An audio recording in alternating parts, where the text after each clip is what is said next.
Hello students, welcome to Global Online. This is Ankita Sood. So Maharashtra से 2024 paper one के preparation में आज हम 100 प्लस मोस्ट रिपीटेड एमसीक्यूज को डिस्कस करने वाले हैं। ये वही सवाल हैं जो कि बार बार एग्जामिनेशन में पूछे जाते हैं। इसीलिए स्टूडेंट्स हर एक क्वेश्चन के साथ आपको कुछ एक्सप्लेनेशन और ट्रिक्स भी मैं बताऊंगी जिससे इजीली आप एग्जाम में करेक्ट आंसर्स को आइडेंटिफाई कर पाओगे।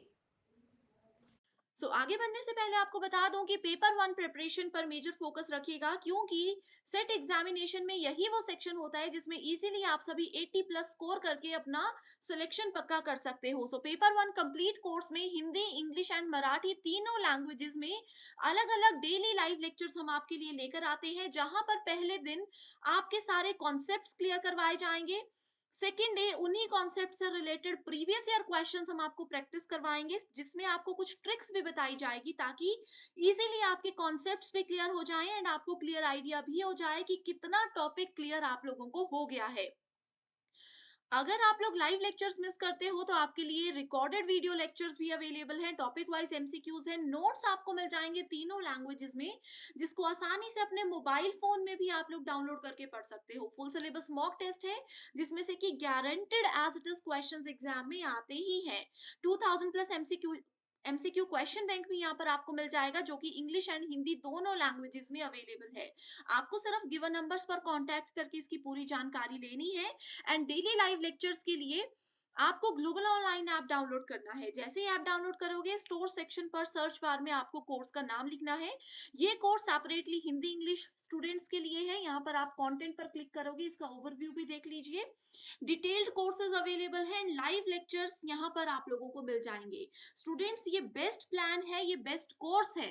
इसके अलावा आपको कहीं से भी कुछ भी और पढ़ने की जरूरत नहीं रहेगी, इस चीज की भी मैं आपको श्योरिटी देती हूँ। बस गिवन नंबर्स पर कांटेक्ट करके इसकी पूरी जानकारी आप सभी ले लीजिए। क्वेश्चन है, given below are two statement. Statement one में कहा गया है, in research null hypothesis when rejected offers the scope for accepting the alternative और सब टेंटिव रिसर्च हाइपोथेसिस। यहाँ पर आपको पता है कि हाइपोथेसिस का मतलब होता है परिकल्पना करना, और उसके दो प्रकार होते हैं, नल हाइपोथेसिस और ऑल्टरनेटिव हाइपोथेसिस। तो पहले स्टेटमेंट में बोला गया है कि नल हाइपोथेसिस को यानी कि शून्य परिकल्पना को जब हम रिजेक्ट कर देते हैं तो ये एक ऑफर, एक स्कोप आ जाता है for accepting the alternative hypothesis. यानी कि अगर एक को रिजेक्ट करेंगे तो दूसरे को एक्सेप्ट करने का यहाँ पर स्कोप बढ़ जाता है। दूसरी स्टेटमेंट बोलती है, when the null hypothesis is rejected there will be chance for committing a beta rather than alpha error. Hypothesis testing के दौरान दो प्रकार के एरर होते हैं, बेटा और अल्फा। इसमें कहा है जब हम इसको रिजेक्ट करते हैं तो अल्फा की जगह, सॉरी बेटा की जगह यहाँ पर अल्फा एरर को कमिट करने के चांसेस बढ़ जाते हैं। करेक्ट आंसर पे जाने से पहले आपको बताती हूँ, हाइपोथेसिस यानी कि परिकल्पना क्या होता है। ये किसी भी तरह की प्रिडिक्शन होती है जो हम रिसर्च के दौरान लगाते हैं। जैसे मान लीजिए कि मैं किसी प्रॉब्लम में फंस चुकी हूँ, मेरे किसी फ्रेंड ने मुझे बोल दिया कि आप इस प्रॉब्लम से बाहर निकलने के लिए ये वाला रास्ता ट्राई करो या ये वाली ट्रिक्स ट्राई करो, तो ये हाइपोथेसिस होते हैं। उनको भी नहीं पता कि सॉल्यूशन इसका गारंटेड है या नहीं, लेकिन बस वो हमें एक हाइपोथेसिस, एक परिकाल्पनिक चीजें बताते हैं कि मे बी यहाँ से आपको आपका सॉल्यूशन मिल जाए। ठीक है, हाइपोथेसिस उसको बोलते हैं। रिसर्च में हाइपोथेसिस होना बहुत जरूरी है, और अगर हाइपोथेसिस हमारा क्लियर एंड प्रिसाइज होगा तभी हमारे लिए बेनिफिशियल होता है। वहीं अगर हम लोग नल हाइपोथेसिस की बात करें, नल हाइपोथेसिस को H0 के नाम से जाना जाता है। It means there is no difference between two situations. ठीक है, ये बोलता है कि ए और बी बराबर हैं, इसमें कोई भी डिफरेंस कभी भी नहीं हो सकता, ये होता है नल हाइपोथेसिस। ठीक है, ऑल्टरनेटिव हाइपोथेसिस को हम क्या बोलते हैं, सब्सटेंटिव रिसर्च हाइपोथेसिस भी बोलते हैं, मूल शोध परिकल्पना भी इसको बोलते हैं। एंड इसका सिंबल होता है HA और H1। ठीक है, ये मैंने आपको इसका इंट्रोडक्शन बता दिया। इसमें ये कहा जाता है कि दो फिनोमिना या दो चीजों के बीच में डिफरेंस हमेशा होता है। फर्स्ट स्टेटमेंट बिल्कुल करेक्ट है और दूसरी स्टेटमेंट बिल्कुल इनकरेक्ट है। ठीक है, इसमें ऐसा नहीं होता कि जब नल हाइपोथेसिस को रिजेक्ट कर देते हैं तो बेटा टेस्टिंग के चांसेस बढ़ जाते हैं, ना कि अल्फा के। ऐसा कुछ भी नहीं होता। टेस्टिंग कौन सी करनी है, एरर कौन सा चेक करना है, वो डिपेंड करता है सिचुएशन पे और हाइपोथेसिस पे। ओके, नेक्स्ट क्वेश्चन है, which of the following research forms aims primarily at putting to use the theoretical advances with an eye on exploring the potential for generalizability. So इसका correct answer है option number 4, that is applied research. So applied research क्या होता है, जिसमें ये हमें specific problem का immediate solution provide करने में मदद करता है, इनोवेटिव सॉल्यूशन भी ये हमें देता है. इंस्टेंट के साथ-साथ इनोवेटिव सॉल्यूशन भी ये हमें देता है, यानी कि कोई प्रॉब्लम में अगर हम फँस चुके हैं, उसका इमीडिएट सॉल्यूशन चाहिए, इमीडिएटली उसको अप्लाई करना है, then we can use applied research. ठीक है?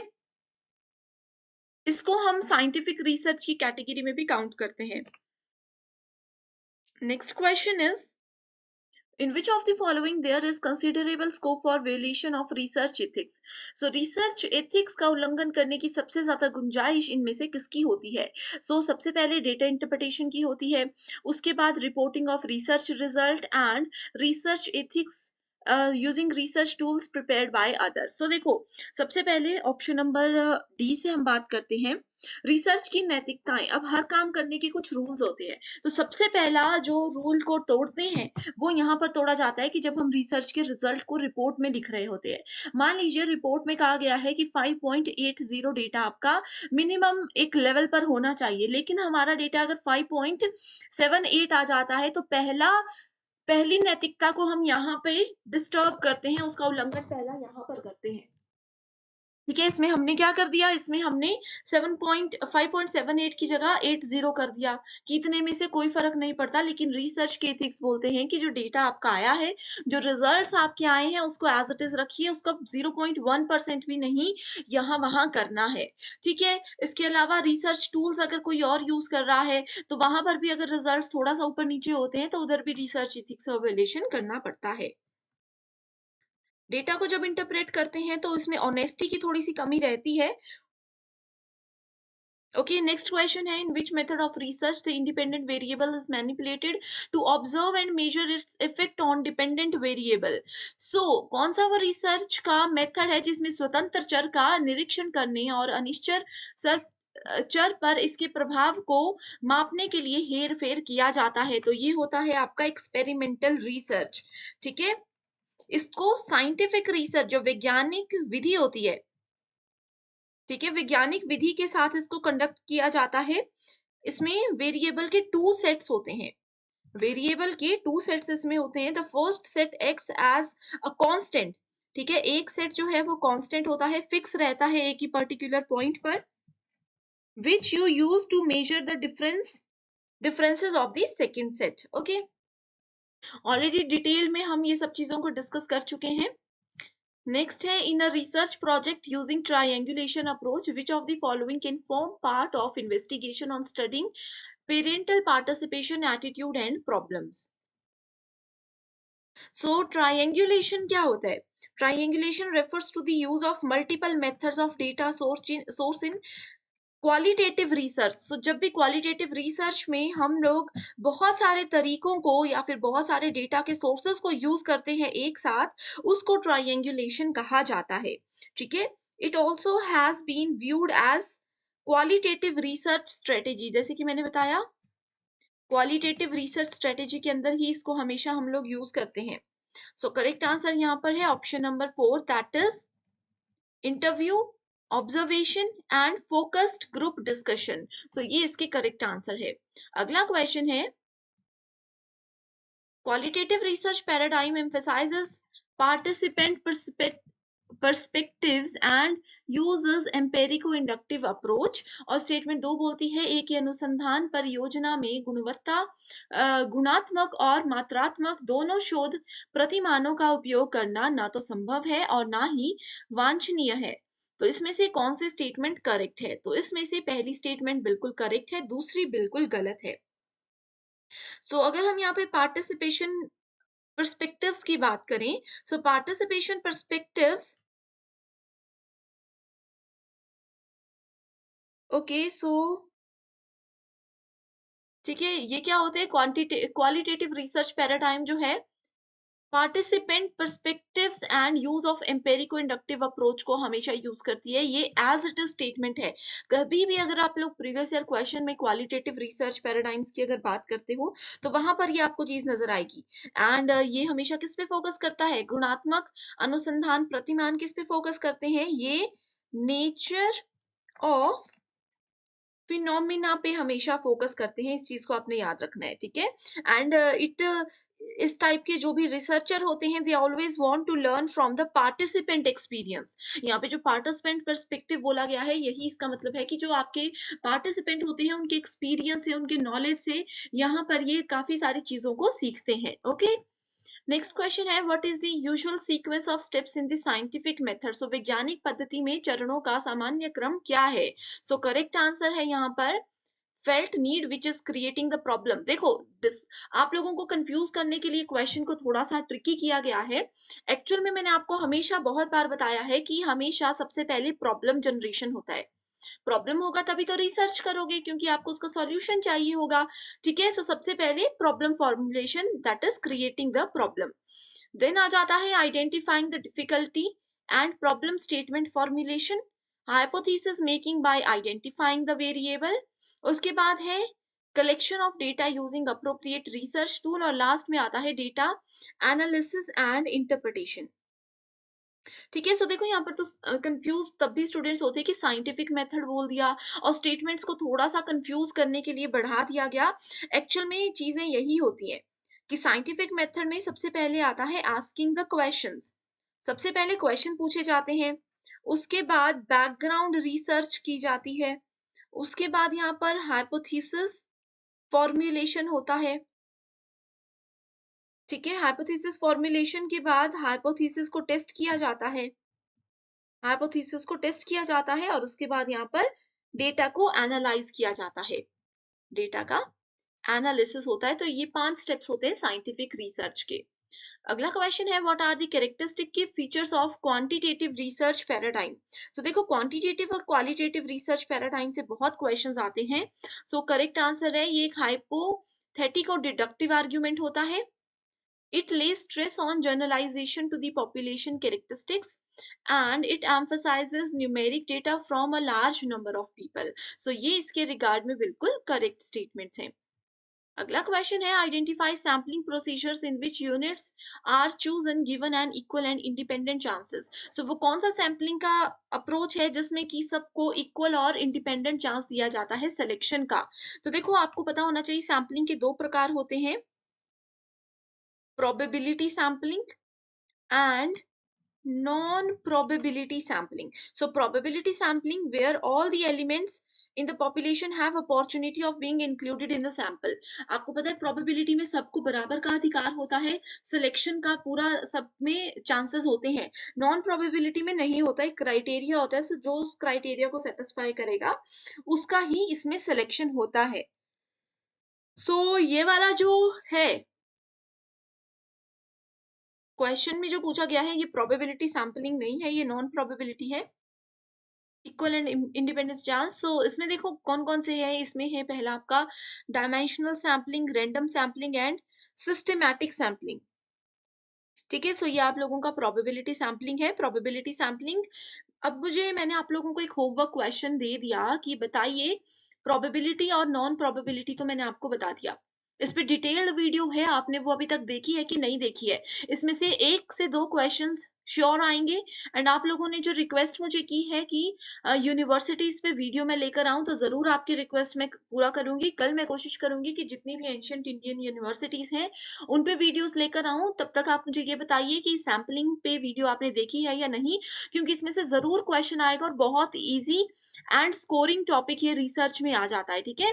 रिसर्च के जो स्टेप्स होते हैं उसी के अंदर ये सैंपलिंग का प्रोसेस भी होता है, तो ये एक बहुत इंपॉर्टेंट और डिटेल्ड टॉपिक है, राइट?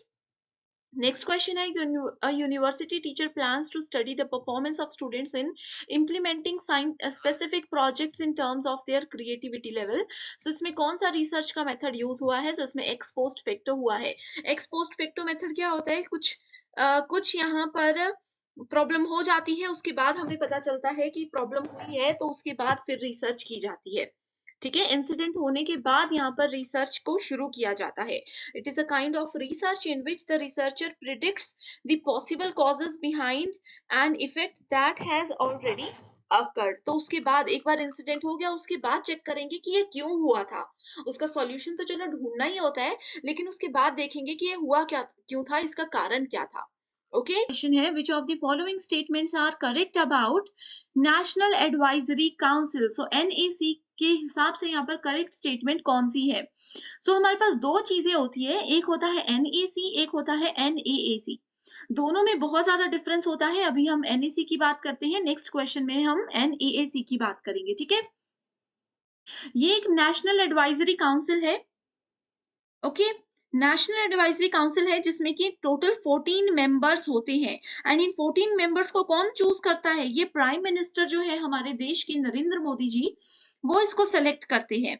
एंड इन 14 मेंबर्स के पैनल में कौन कौन होते हैं, इसमें सिविल सोसाइटी पीपल भी आपको मिलेंगे, अकेडमिशियंस में मिलेंगे, अटर्नीज भी आपको यहाँ पर मिलते हैं। इन सबको मिला करके ये मेंबर की कमेटी बनाई जाती है। एंड इनका काम क्या होता है कि गवर्नमेंट जितने भी लॉज बनाती है, ठीक है, जितने भी लॉज गवर्नमेंट क्रिएट करती है, उनको कैसे असिस्ट करना है, उनको कैसे हैंडल और मैनेज करना है, ये इनकी रिस्पॉन्सिबिलिटी होती है। यहाँ पर अगर हम देखें, national advisory body, national advisory council एक स्टैट्यूटरी बॉडी नहीं है। प्राइम मिनिस्टर जो है ये मेंबर्स को सिलेक्ट करते हैं, लेकिन ये इसकी अध्यक्षता नहीं करते। It facilitates constant interaction with leaders of civil society. मैंने आपको बताया कि सिविल सोसाइटी के जो लोग हैं उनके साथ ये डायरेक्ट कांटेक्ट में होते हैं। ये करेक्ट आंसर है। It provide policy and legislative inputs to government of India. जितनी भी पॉलिसीज हैं, लेजिस्लेटिव इनपुट्स हैं, विधायी इनपुट होते हैं, वो सब ये गवर्नमेंट ऑफ इंडिया को प्रोवाइड करवाते हैं, इसमें उनकी मदद करते हैं। तो करेक्ट आंसर है option number D, that is 3 and 4। Next question है which of the following are regulatory bodies within department of higher education in the ministry of human resource development in central government. ठीक है, central government में ministry of human resource development यानी कि MHRD जो होता है, उसमें department of higher education में रेगुलेटरी बॉडीज कौन कौन सी है। ऑप्शंस पर और करेक्ट आंसर पे जाने से पहले मैं आपको पूछ रही हूँ, ये होमवर्क क्वेश्चन है, कमेंट करके इसका आंसर मुझे बताइए। होमवर्क क्वेश्चन ये है कि जिसको एमएचआरडी अभी तक हम बोल रहे हैं, ministry of human resource development बोल रहे हैं, इसका अभी नया नाम रख दिया गया है, तो इसका न्यू नेम क्या है। डेफिनेटली आपको एग्जाम में देखने को मिलेगा, तो कमेंट करके जरूर मुझे बताइए। ठीक है, करेक्ट आंसर यहाँ पर है यूजीसी, एआईसीटीई और डीईसी। अब यहाँ पर तो मैंने बता दिया, इसकी फुल फॉर्म भी आपको जानना बहुत जरूरी है। तो सबसे पहले हम यूजीसी की बात करें। यूजीसी की फुल फॉर्म होती है university grant commission. UGC net examination आपको पता है, उसमें यूजीसी जो बोल रहे हैं वो यही है, यूनिवर्सिटी ग्रांट कमीशन। ठीक है, उसके अलावा यूनिवर्सिटी ग्रांट कमीशन जो है ये एक रेगुलेटरी बॉडी है, जैसे कि क्वेश्चन में कहा गया है। उसके अलावा आता है एआईसीटीई। ये क्या है, इसकी फुल फॉर्म है all India council for technical education. जितने भी टेक्निकल एजुकेशन है, जितने भी टेक्निकल कोर्सेज हैं, उनकी पूरी जानकारी के लिए एआईसीटीई, उनको पूरा हैंडल करने की रिस्पॉन्सिबिलिटी इसी की होती है। नेक्स्ट है DEC, distance education council. Distance education के बारे में आपने जरूर सुना होगा, तो ये डिस्टेंस एजुकेशन काउंसिल होता है। नेक्स्ट आ जाता है NUEPA। इसका मतलब है national university of educational planning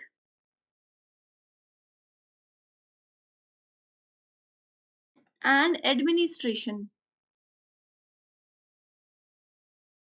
okay, ICSSR ये होता है Indian council of social science research.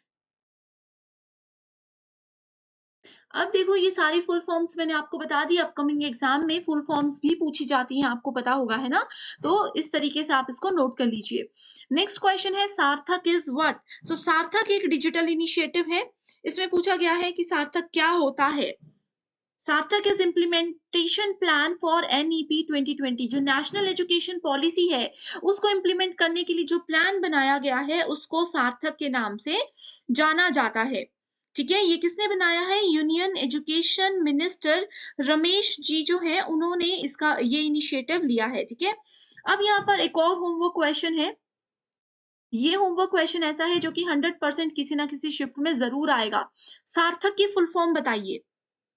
सार्थक की फुल फॉर्म मुझे कमेंट करके जरूर बताइएगा। ओके, नेक्स्ट क्वेश्चन है, which of the following statements are correct in respect of NITI Aayog. सो नीति आयोग में जो नीति है NITI, नीति की फुल फॉर्म सबसे पहले आपको जानना जरूरी है।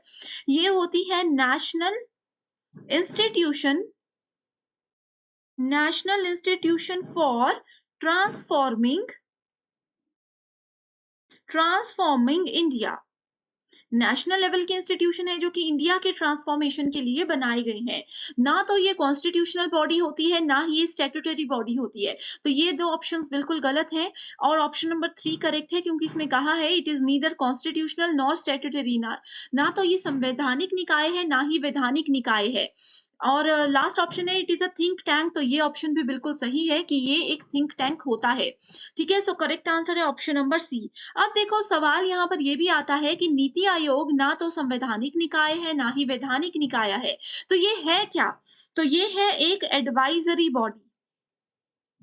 ये है एक एडवाइजरी बॉडी। ठीक है, not created by any law of parliament. ठीक है, जो भी बॉडी, जो भी एक कॉन्स्टिट्यूशन या जो भी चीजें लॉ ऑफ पार्लियामेंट के द्वारा नहीं बनाया जाता उसको एडवाइजरी बॉडी का नाम दिया जाता है। ठीक है, इसके 4 मेन हेड्स होते हैं। 4 मेन हेड्स में से पहला हेड होता है डिजाइन पॉलिसी प्रोग्राम फ्रेमवर्क, दूसरा है cooperative federalism monitoring and evaluation, और चौथा है think tank and knowledge and innovation hub. तो एग्जाम में जैसे यहाँ पर थिंक टैंक बोला गया है, हो सकता है अपकमिंग एग्जामिनेशन में बोला जाए कि नॉलेज एंड इनोवेशन हब क्या नीति आयोग है, तो आपका आंसर होना चाहिए बिल्कुल है। ओके, नेक्स्ट क्वेश्चन है विच अमंग द, अब देखो स्टूडेंट्स, नेक्स्ट क्वेश्चन पे जाने से पहले ये बता दो मुझे कि अगर आपको नहीं पता कॉन्स्टिट्यूशनल बॉडी और स्टैट्यूटरी बॉडी क्या होती है तो मुझे कमेंट करके बता दीजिए।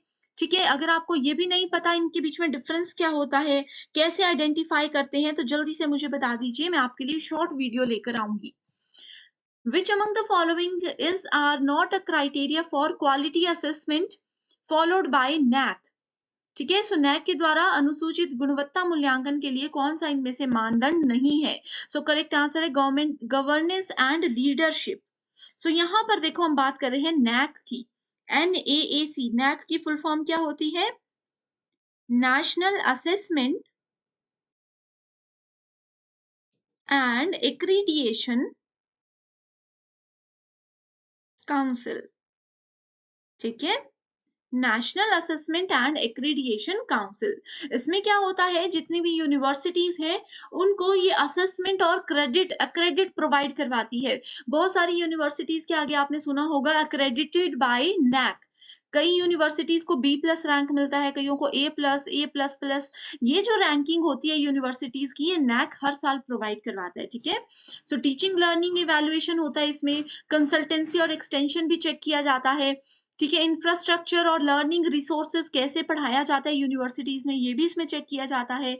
रिक्रूटमेंट ऑफ टीचिंग प्रोफेशनल्स, ये भी इसमें चेक की जाती है। सिर्फ सिर्फ इसमें शासन और नेतृत्व के बारे में नहीं ध्यान दिया जाता, इन पॉइंट्स को चेक यहाँ पर नहीं किया जाता। ओके, आपकी जो टीचिंग लर्निंग है, इंफ्रास्ट्रक्चर है, कॉलेज आपको क्या क्या चीजें प्रोवाइड करवा रहा है, बच्चों की कितने लेवल पर प्लेसमेंट होती है, ये सब चीजें यहाँ पर चेक की जाती हैं। देखो फुल फॉर्म देख सकते हो। नेक्स्ट क्वेश्चन है, during the Vedic period the higher level of education had specialised curriculum. So Vedic period में क्या यूज किया जाता था? इसमें गुरुकुल शिक्षा दी जाती थी, है ना। गुरुकुल शिक्षा मैं आप लोगों को बता चुकी हूँ। सो वैदिक पीरियड में गुरुकुल शिक्षा जो दी जाती थी उसमें क्या होता था, टीचर के घर पे जाकर के बच्चे रहते थे और वहीं पर टीचर उनको पढ़ाते थे। तो स्पेशलाइज्ड करिकुलम होता था जिसमें उनको philosophy, grammar, language, literature, astronomy, logic, ये सब चीजें सिखाई जाती थी। मॉरल लेसन्स यहाँ पर बच्चों को सिखाए जाते थे, स्क्रिप्चुअल सिखाई जाती थी, वैदिक लिटरेचर सिखाया जाता था। वेद अगला क्वेश्चन है, which initiative focuses on improving the quality of education at school level in India? School level की एजुकेशन जो है इंडिया में, उसकी क्वालिटी को इम्प्रूव करने के लिए एक इनिशिएटिव लिया गया है जिसका नाम है स्टार्स। ठीक है, हिंदी में इसको सितारे नहीं कहा जाता, स्टार्स ही कहा जाता है। ओके, स्टार्स की फुल फॉर्म है strengthening teaching learning and resulting for states.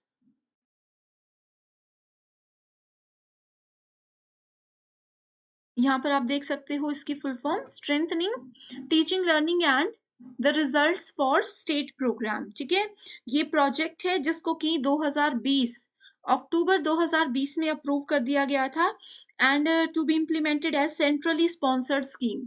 तो एग्जाम में ये पूछा जा सकता है कि क्या ये एक सेंट्रली स्पॉन्सर्ड स्कीम है या फिर नहीं है, तो बिल्कुल ये एक ऐसी ही स्कीम है। इसको 6 इंडियन स्टेट्स में यूज किया जा रहा है, जिसमें हिमाचल प्रदेश, केरला, मध्य प्रदेश, महाराष्ट्र, उड़ीसा, राजस्थान और अ, राजस्थान में है, और समग्र शिक्षा अभियान जो है उसके अंदर इसको कंसिडर किया गया है। अगला क्वेश्चन है, some important recommendations of Kothari commission were. Kothari commission ने कुछ महत्वपूर्ण सिफारिशें दी थी, जिसमें क्या क्या चीजें आती हैं? Establishment of clusters of advancement centres in major universities. जो मेजर यूनिवर्सिटीज हैं उसमें कोर्सेज को और बढ़ावा देना, उसमें और सेंटर्स को और पॉइंट्स को इंक्लूड करना इसके अंदर आता था। नेक्स्ट इसमें बोला गया है एस्टैब्लिशमेंट ऑफ 6 मेजर यूनिवर्सिटीज, यानी कि 6 और बड़ी यूनिवर्सिटीज बनाई जाए, ये भी कोठारी कमीशन में कहा गया था। Improving quality and content of lecturing, यानी कि व्याख्यान की गुणवत्ता और सामग्री में सुधार लाना भी इसमें कहा गया था। इसके अलावा कोठारी कमीशन ने ज्यादातर फोकस इस चीज पर किया था कि जो भी हमारी रीजनल लैंग्वेजेस होती हैं, ठीक है, जैसे कि जिस भी स्टेट में आप रहते हो, जैसे कि आप लोग अगर मध्य प्रदेश में रहते हो, वहां की कोई स्पेसिफिक लैंग्वेज है, आप लोग महाराष्ट्र में रहते हो, वहां की कोई रीजनल लैंग्वेज है, तो उस लैंग्वेज में बच्चों को पढ़ाया जाए, खास करके एक से कक्षा 5 तक तो जरूर पढ़ाया जाए। ठीक है, संस्कृत पे बच्चों को कंपलसरी होनी चाहिए, क्योंकि संस्कृत हमारी एक देश की बहुत इंपॉर्टेंट भाषा है, जिसके बारे में बच्चों को आगे आने वाले समय में ज्ञान नहीं होगा, अभी भी नहीं है। बहुत सारे आप भी जो वीडियोस देख रहे हैं, आपको भी संस्कृत का नॉलेज नहीं होगा। तो कोठारी कमीशन में यही बोला है कि अपनी रीजनल लैंग्वेज संस्कृत और इंटरनेशनल लैंग्वेजेस जैसे कि इंग्लिश हो गई, मेजर फोकस उन लैंग्वेजेस पे रहना चाहिए। विमेन एजुकेशन पर यहाँ पर ध्यान देने को कहा गया था। Okay, the country which has the highest number of higher education institution is, so India में सबसे ज्यादा हायर एजुकेशनल इंस्टीट्यूशन है। 2021 जुलाई में एक एनालिसिस हुआ था जिसमें इंडिया में 5288 यूनिवर्सिटीज हैं, हायर एजुकेशनल इंस्टीट्यूशंस हैं।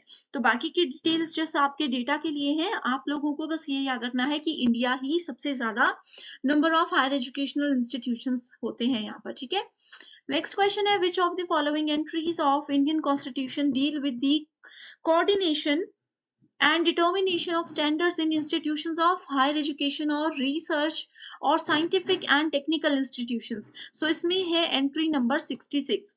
So coordination और determination जो भी है institutions के standard की, ठीक है, उनके education की, research की, scientific और technical institutions की, वो सारी एंट्री नंबर 66 के अंदर ही आता है इंडियन कॉन्स्टिट्यूशन के अंदर। ओके, सो हायर एजुकेशन जितने भी 63 से लेकर 66 तक है ना, ये सारे ही वैसे इंडियन कॉन्स्टिट्यूशन में हैं जो कि हायर एजुकेशन के सिस्टम को डील करते हैं, लेकिन सबकी अलग अलग रिस्पॉन्सिबिलिटी, सबके अंदर अलग अलग चीजें कही गई हैं। अगला क्वेश्चन है, there shall be equality of opportunity for all citizen in matters related to employment or appointment to any office under the state is assured by, so it is assured by article number 16. So article number 14 to 18 Indian Constitution contain provision for right to equality. Right to equality article number 14 से 18 के बीच में आता है। The right to equality forms part of the basic structure of Indian Constitution which cannot be amended. It is one of the 6 fundamental rights which is provided to citizen of India by the Constitution. So 6 fundamental rights में से एक बहुत important right ये भी है, right to equality की सबको एक बराबर का अधिकार मिलना चाहिए, चाहे वो एजुकेशन से रिलेटेड है, चाहे किसी भी चीज से रिलेटेड है। अगला क्वेश्चन है which of the following are the objectives of Rashtriya Uchchatar शिक्षा अभियान, यानी कि रूसा के ऑब्जेक्टिव्स क्या क्या है। सो करेक्ट आंसर है to improve the overall quality of state institution, किसी भी राज्य संस्थान की ओवरऑल जो गुणवत्ता है उसको बढ़ाना।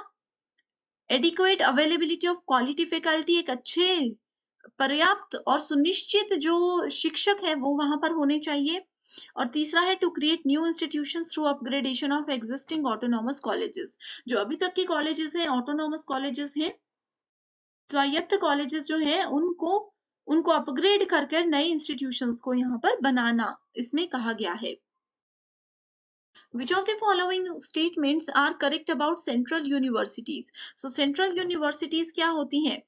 They are established under Act of Parliament. आप लोगों को central universities, private universities, state universities and deemed universities के बारे में जरूर पढ़कर जाना है, ठीक है। तो ये एक्ट ऑफ पार्लियामेंट के अंदर एस्टेब्लिश की जाती हैं।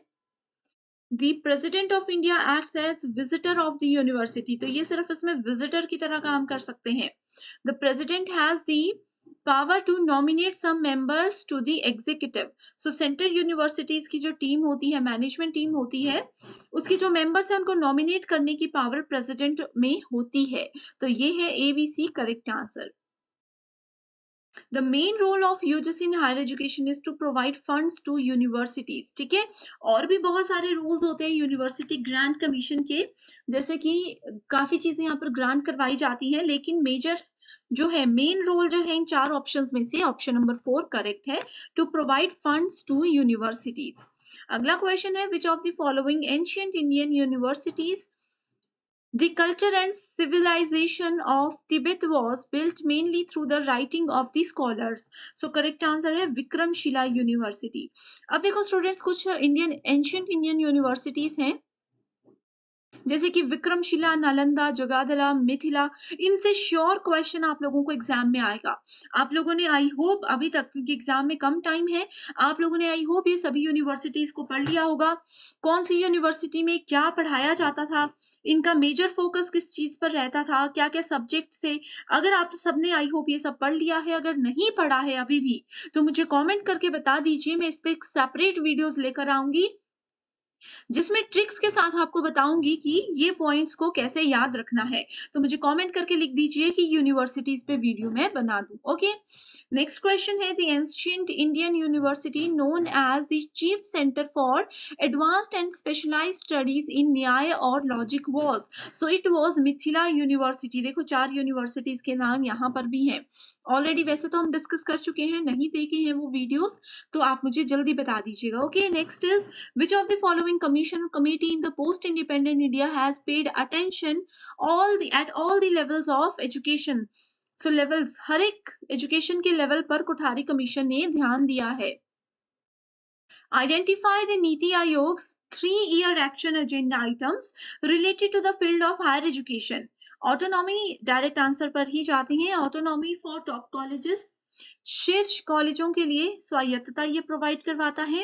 Reform of the regularity system, regulatory system, and establishing 3 system of project and scholar specific research grants. Okay, next question है assertion reason based. The purpose of higher education is to promote critical and creative thinking abilities among students. So higher education का यही मतलब है कि बच्चों में critical thinking, रचनात्मक सोच और आलोचनात्मक सोच को बढ़ावा दिया जाए। इसका कारण ये है कि these abilities ensure job placement, कि इन्हीं एबिलिटीज की वजह से डेफिनेटली बच्चे को जॉब मिल सकती है। सो करेक्ट आंसर क्या है कि both the statements are true but R is not the correct explanation of it.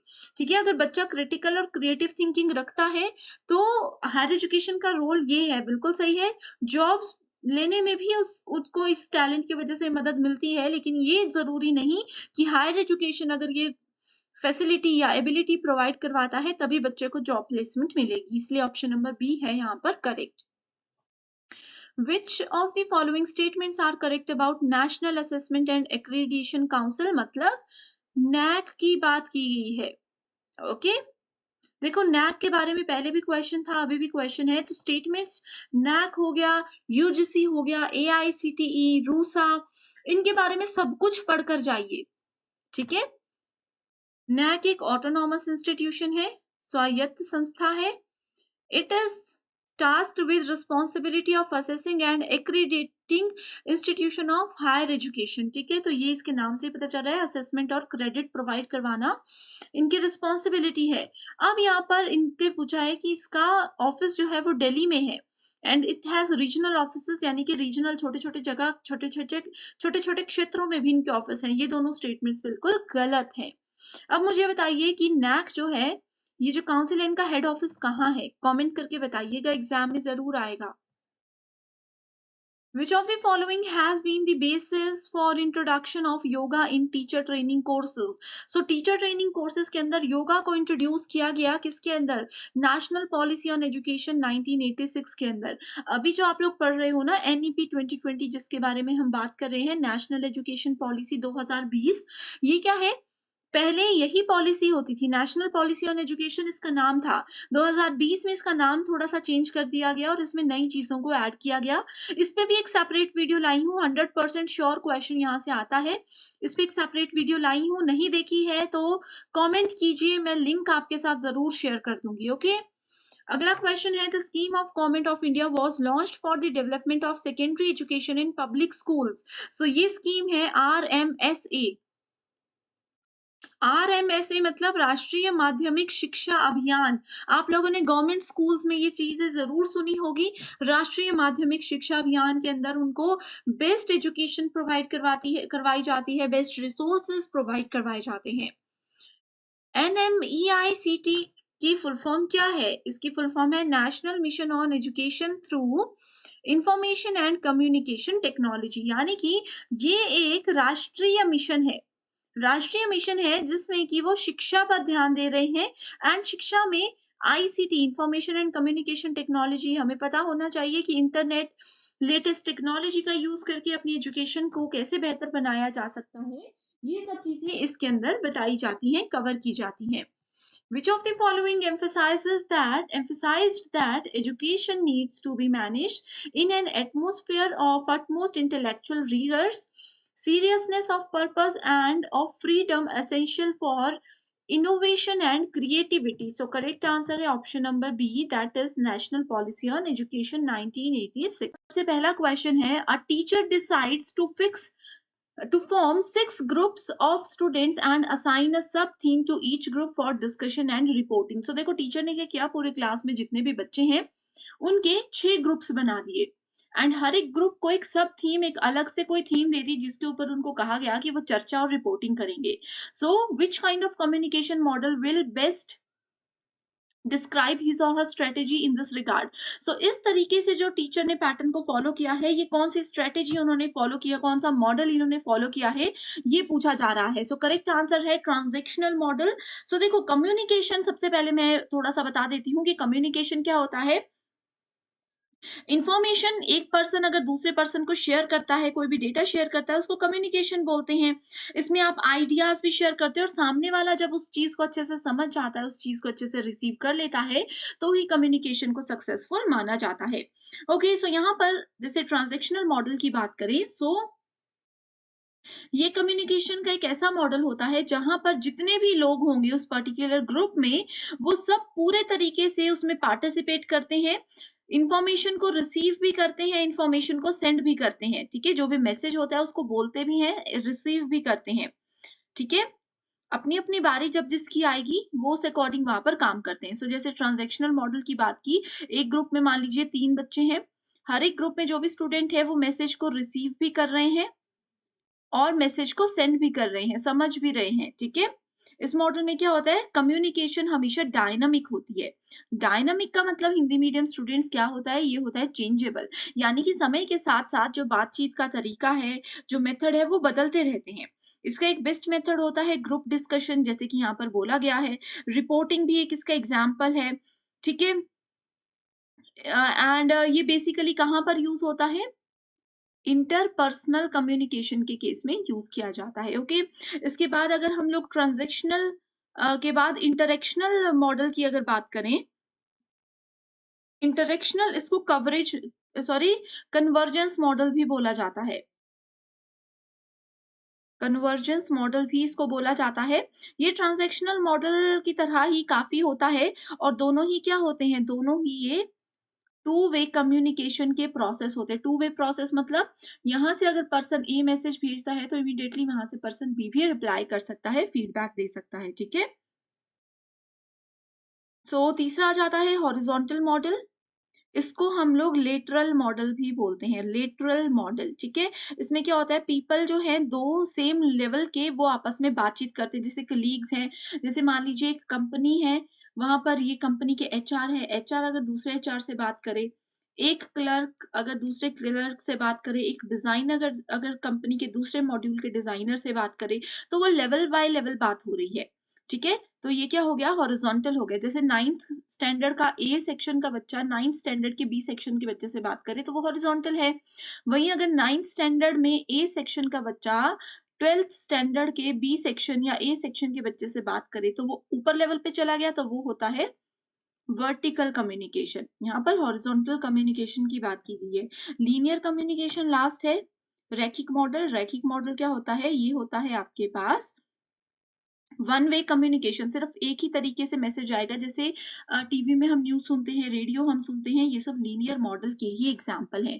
So first question था इसलिए मैंने डिटेल में बता दिया, आगे आगे आने वाले क्वेश्चंस आपके लिए बहुत ईजी हो जाएंगे। ठीक है, नेक्स्ट क्वेश्चन है which decision making style is considered for making short term decision. तो शॉर्ट टर्म डिसीजन क्या होते हैं? अल्पकालिक निर्णय ये होते हैं कि जो थोड़े से टाइम के लिए इमीडिएटली हम लोगों को लेने हो। सो उसके लिए बेस्ट स्टाइल होता है डायरेक्टिव स्टाइल। ठीक है, ये क्या होता है? ये वर्बल कम्युनिकेशन के अंदर आता है। अब मैंने आप लोगों को एक और होमवर्क क्वेश्चन दे दिया, वो ये है कि वर्बल कम्युनिकेशन क्या होता है मुझे बताइए। मैं बहुत बार डिस्कस कर चुकी हूँ, अगर आप लोगों ने वो लेक्चर्स नहीं देखी हैं ना, तो आप मुझे कमेंट करके बता सकते हो। मैं आप लोगों के साथ उसका लिंक अलग से शेयर कर दूँगी, ठीक है? चैट बॉक्स में, कमेंट बॉक्स में शेयर कर दूँगी। ओके, सो डायरेक्टिव जो है एक वर्बल कम्युनिकेशन का टाइप होता है।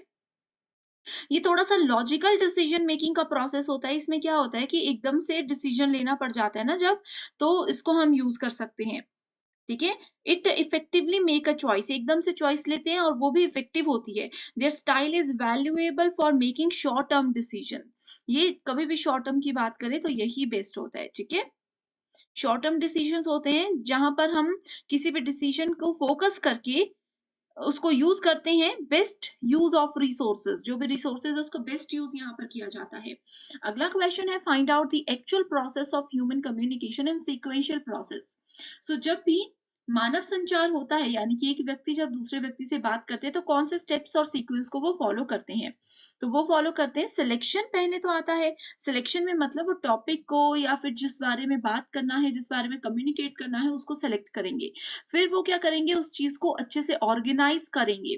फिर उसका एक मीनिंग जनरेट करेंगे, मीनिंग क्रिएट करेंगे एंड देन परसेप्शन, फिर उसको क्या कर देंगे, भेज देंगे वहाँ पर और उसको उसकी धारणा वहाँ पर बनाई जाती है, ओके? इसी क्वेश्चन को ना थोड़ा-सा घुमा कर के भी पूछा गया था एन्क्रिप्शन और डिक्रिप्शन के फॉर्मेट में। अगर आप लोगों ने वो वीडियो देखी है, तो ठीक है, नहीं तो मुझे ना कमेंट करके बताइए कि एन्क्रिप्शन और डिक्रिप्शन वाली वीडियो का लिंक मैं आपको दे दूँ।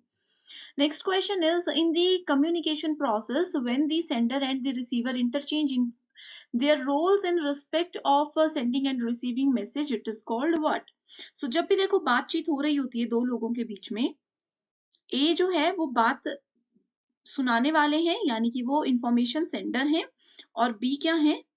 बी है रिसीवर, ठीक है? कम्युनिकेशन प्रोसेस में जब सेंडर और रिसीवर एक दूसरे का रोल बदल लेते हैं, यानी कि अब अब क्या हो गया इसमें? ए जो है वो रिसीवर बन गए हैं और बी जो है वो सेंडर बन गए हैं, ठीक है? उसमें क्या बोला जाता है, उस मॉडल को क्या बोला जाता है?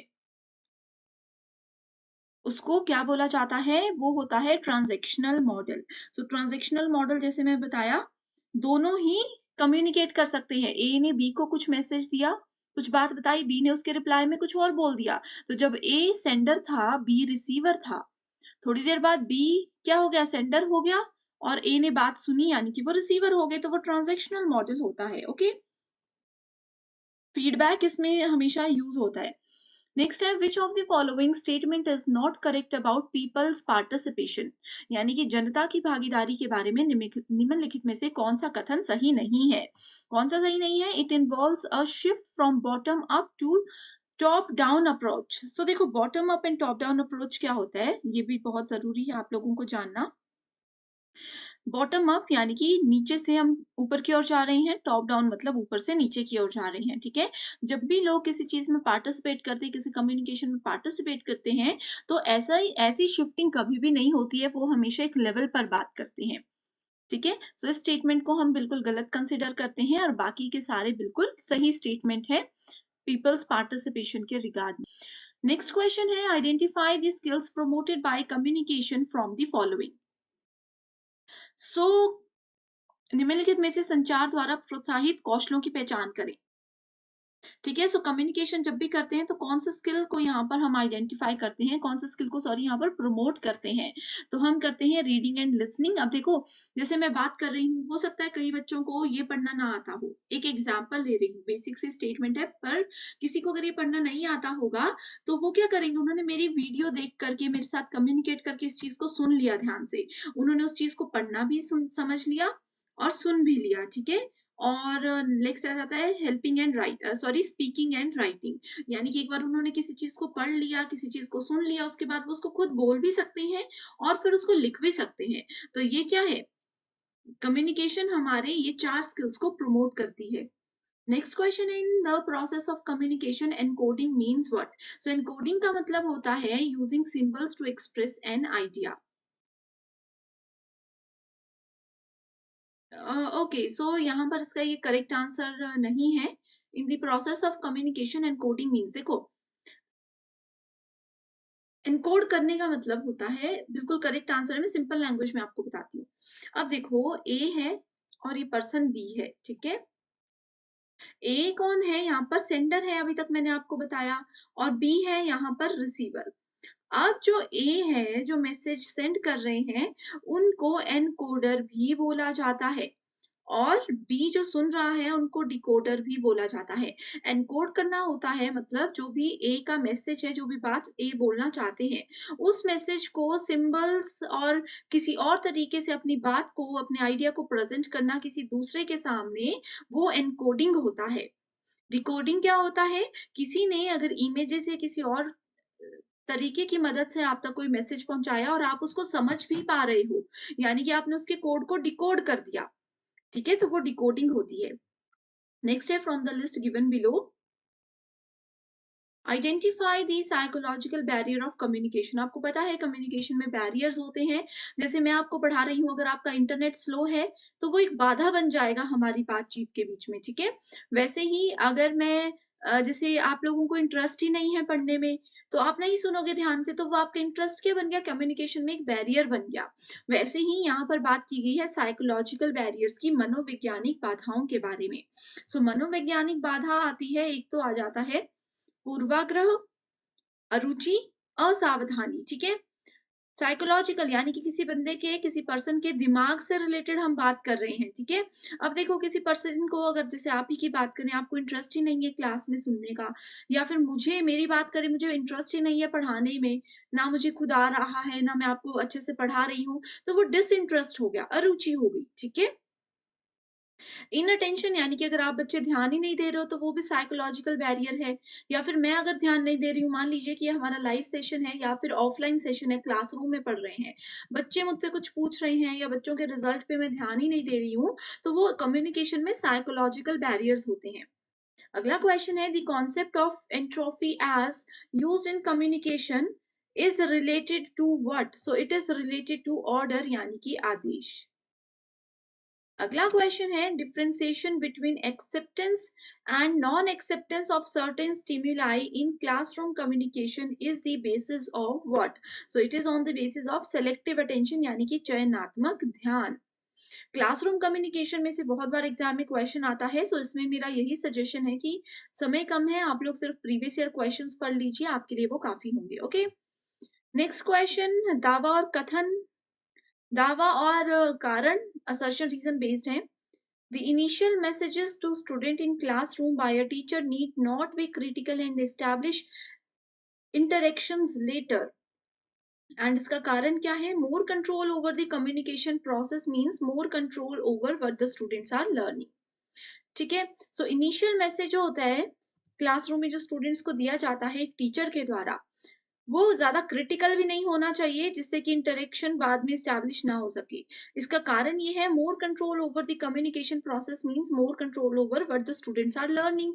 यानी कि अगर हम कम्युनिकेशन यानी कि संचार जो संप्रेषण होता है, उसकी बात पर ज़्यादा कंट्रोल करें, उसको ज़्यादा नियंत्रण में रखने की कोशिश करें, तो यानी कि स्टूडेंट्स जो सीख रहे हैं कहीं न कहीं हम इनडायरेक्टली उस चीज़ को भी कंट्रोल कर रहे हैं। तो ऐसा कुछ भी नहीं होता क्लास में। फालतू की कम्युनिकेशन को कंट्रोल करने एक टीचर की रिस्पॉन्सिबिलिटी होती है, लेकिन उसका फ़र्क स्टूडेंट क्या सीख रहे हैं उस पे बिल्कुल भी नहीं पड़ता। ओके, सो इसलिए करेक्ट आंसर है option number 3। Next question is assertion reason based question है। To communicate well in classroom is a natural ability. कक्षा में अच्छे से बातचीत करना एक प्राकृतिक क्षमता है। Effective teaching in classroom demands knowledge of communication process. यानी कि अगर मैं कक्षा में आपको अच्छे से पढ़ाना चाहती हूँ तो उसके लिए मुझे कम्युनिकेशन करना अच्छे से आना चाहिए। तो ये वाली स्टेटमेंट बिल्कुल ट्रू है। टीचर का नॉलेज, टीचर्स के स्किल्स, हमने टीचिंग एप्टीट्यूड में ये बार-बार पढ़ा है कि टीचर के पास स्किल्स होना चाहिए, उनके पास नॉलेज होना चाहिए, लेकिन साथ में उनमें कम्युनिकेशन स्किल्स भी होनी चाहिए कि उनको ज्ञान तो बहुत है लेकिन उनके वर्ड्स क्लियर नहीं है, उनको अच्छे से बात करना नहीं आता, ठीक है? और कम्युनिकेट करना क्लास में एक नेचुरल एबिलिटी नहीं होती, नेचुरली किसी में भी नहीं होता, वो सीख जाता है समय के साथ-साथ एक टीचर, ओके? नेक्स्ट क्वेश्चन है classroom communication is transactional process. Transactional हम डिस्कस कर चुके हैं। ठीक है, कारण ये है कि teacher does not operate under the assumption that students responses are purposive. So दोनों ही स्टेटमेंट्स ट्रू भी हैं और आर इसका बिल्कुल करेक्ट एक्सप्लेनेशन भी बता रहा है। ट्रांजैक्शनल प्रोसेस में क्या होता है, प्रॉपर ट्रांजैक्शन को फॉलो किया जाता है।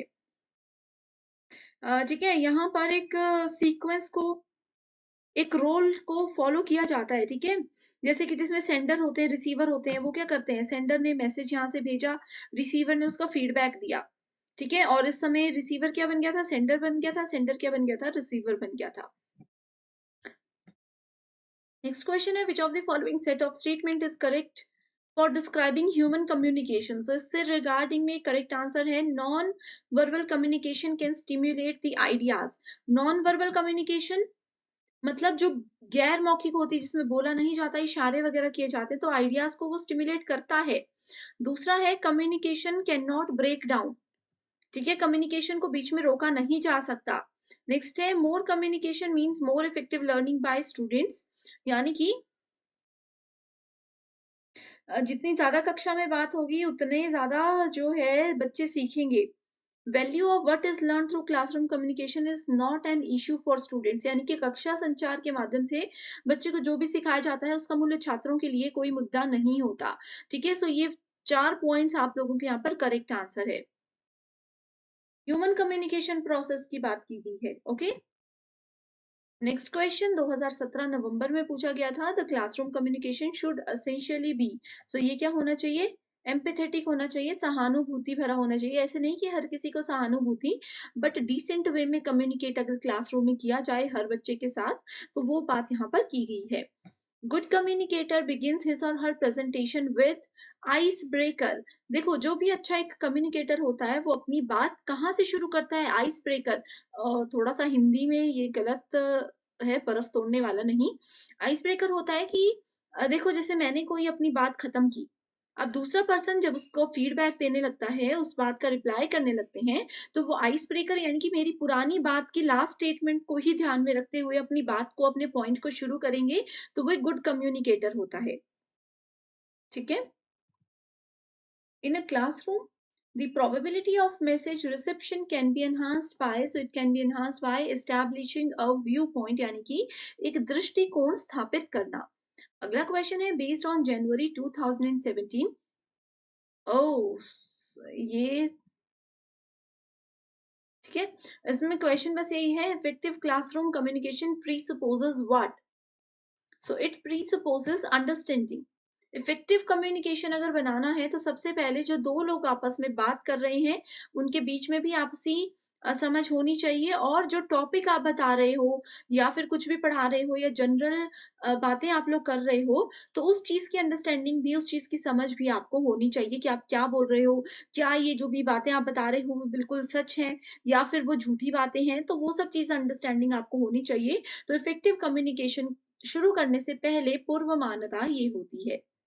अगला क्वेश्चन है when verbal and non verbal messages are contradictory it is said that most people believe in non verbal communication.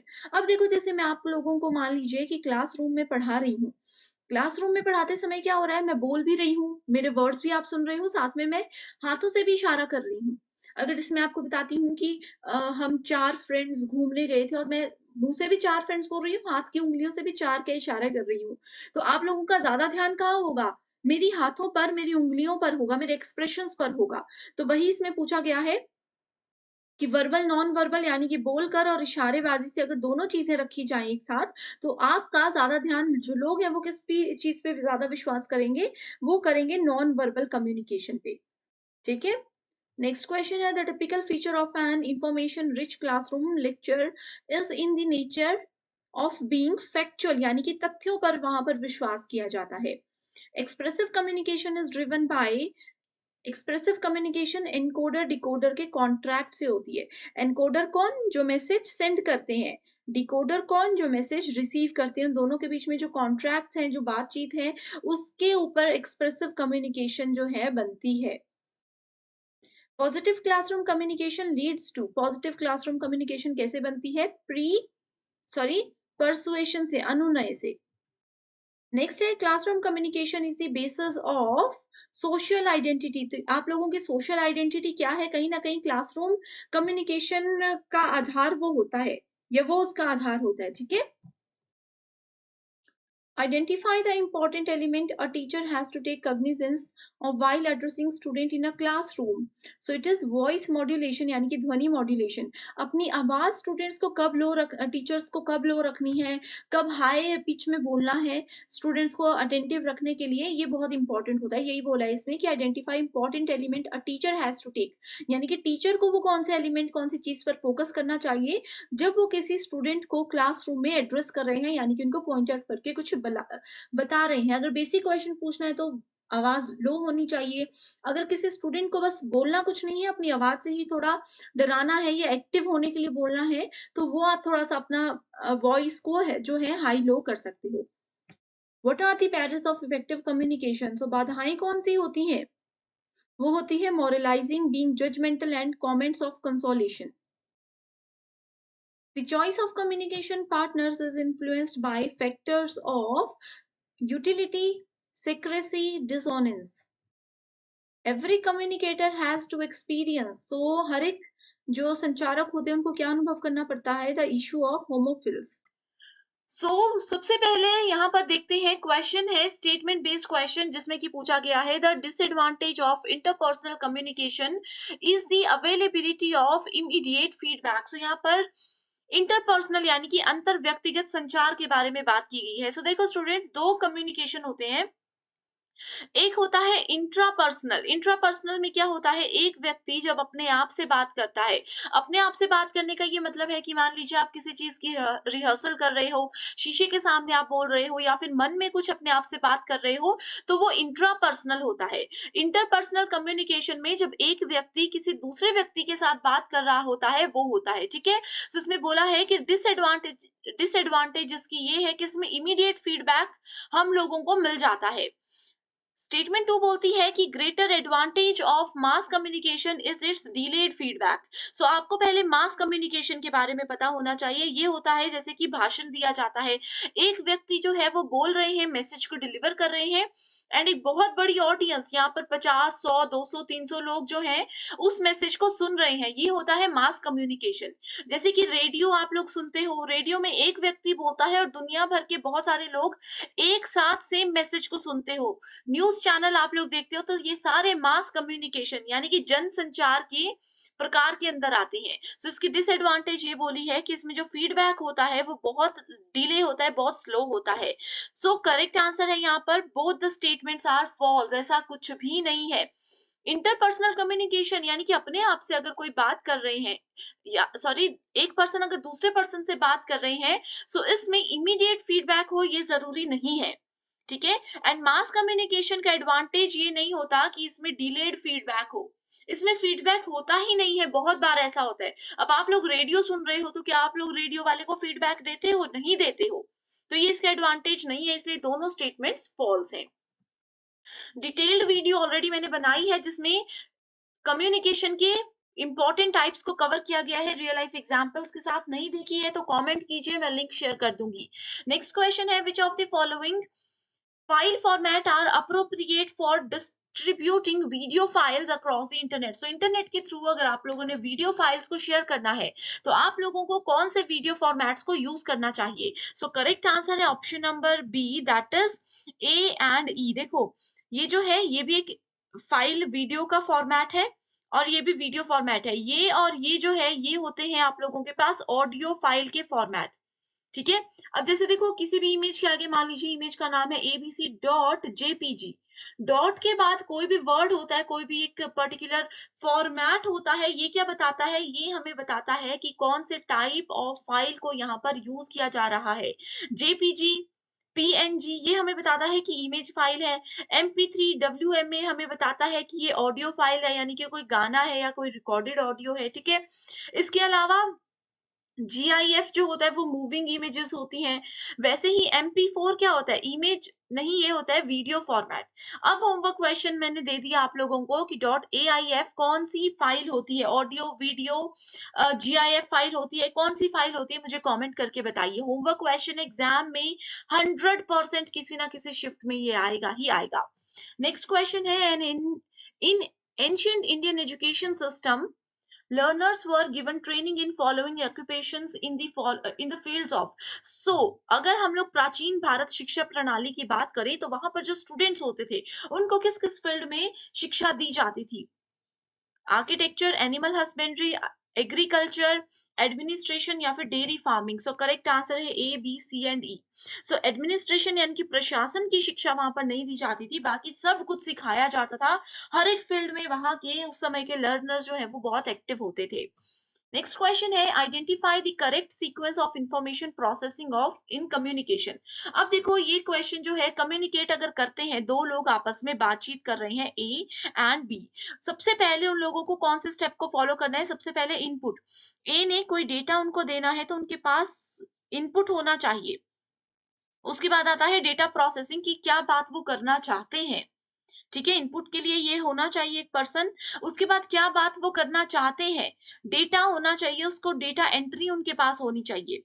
तीसरा आ जाता है प्रोसेसिंग की, जो डेटा एंटर है, जो उनके दिमाग में डेटा है, जो उनके दिमाग में बात है, उसको कैसे प्रोसेस करके किस तरीके से पर्सन बी तक पहुंचाना है। देन वी हैव स्टोरेज की, स्टोरेज कैसे उसको किया जाएगा। देन आउटपुट कि पर्सन बी या कंप्यूटर बी है उसकी आउटपुट हम लोगों को क्या बताता है। सो यहाँ पर एक कंप्यूटर से दूसरे कंप्यूटर के बीच में जब इंफॉर्मेशन शेयर होती है तो इस प्रोसेस को फॉलो किया जाता है, ओके। बहुत बार ये क्वेश्चन एग्जाम में आया है। नेक्स्ट क्वेश्चन है, the open source platform course builder on which NPTEL courses are seen was created by. So it was created by Google. ये 2022 में आप लोगों से क्वेश्चन पूछा गया था, ठीक है। तो कोर्स बिल्डर जो है इसको गूगल ने 2012 में डेवलप किया था। एंड किस प्रोग्रामिंग लैंग्वेज की मदद से इसको डेवलप किया गया है? तो पाइथन प्रोग्रामिंग लैंग्वेज की मदद से इसको डेवलप किया गया है। एग्जाम में इसको जरूर पूछा जा सकता है, ठीक है। ओके, इसको गूगल ऐप इंजन, आपने जरूर गूगल ऐप इंजन के बारे में सुना होगा, उसकी मदद से इसको बनाया गया था। किसको बनाया गया था? कोर्स बिल्डर को। सो नेक्स्ट क्वेश्चन है, which among the following words processed Kothari commission vis a vis language. तो सबसे पहले आपको पता होना चाहिए कि कोठारी कमीशन क्या होता है, कोठारी आयोग क्या होता है।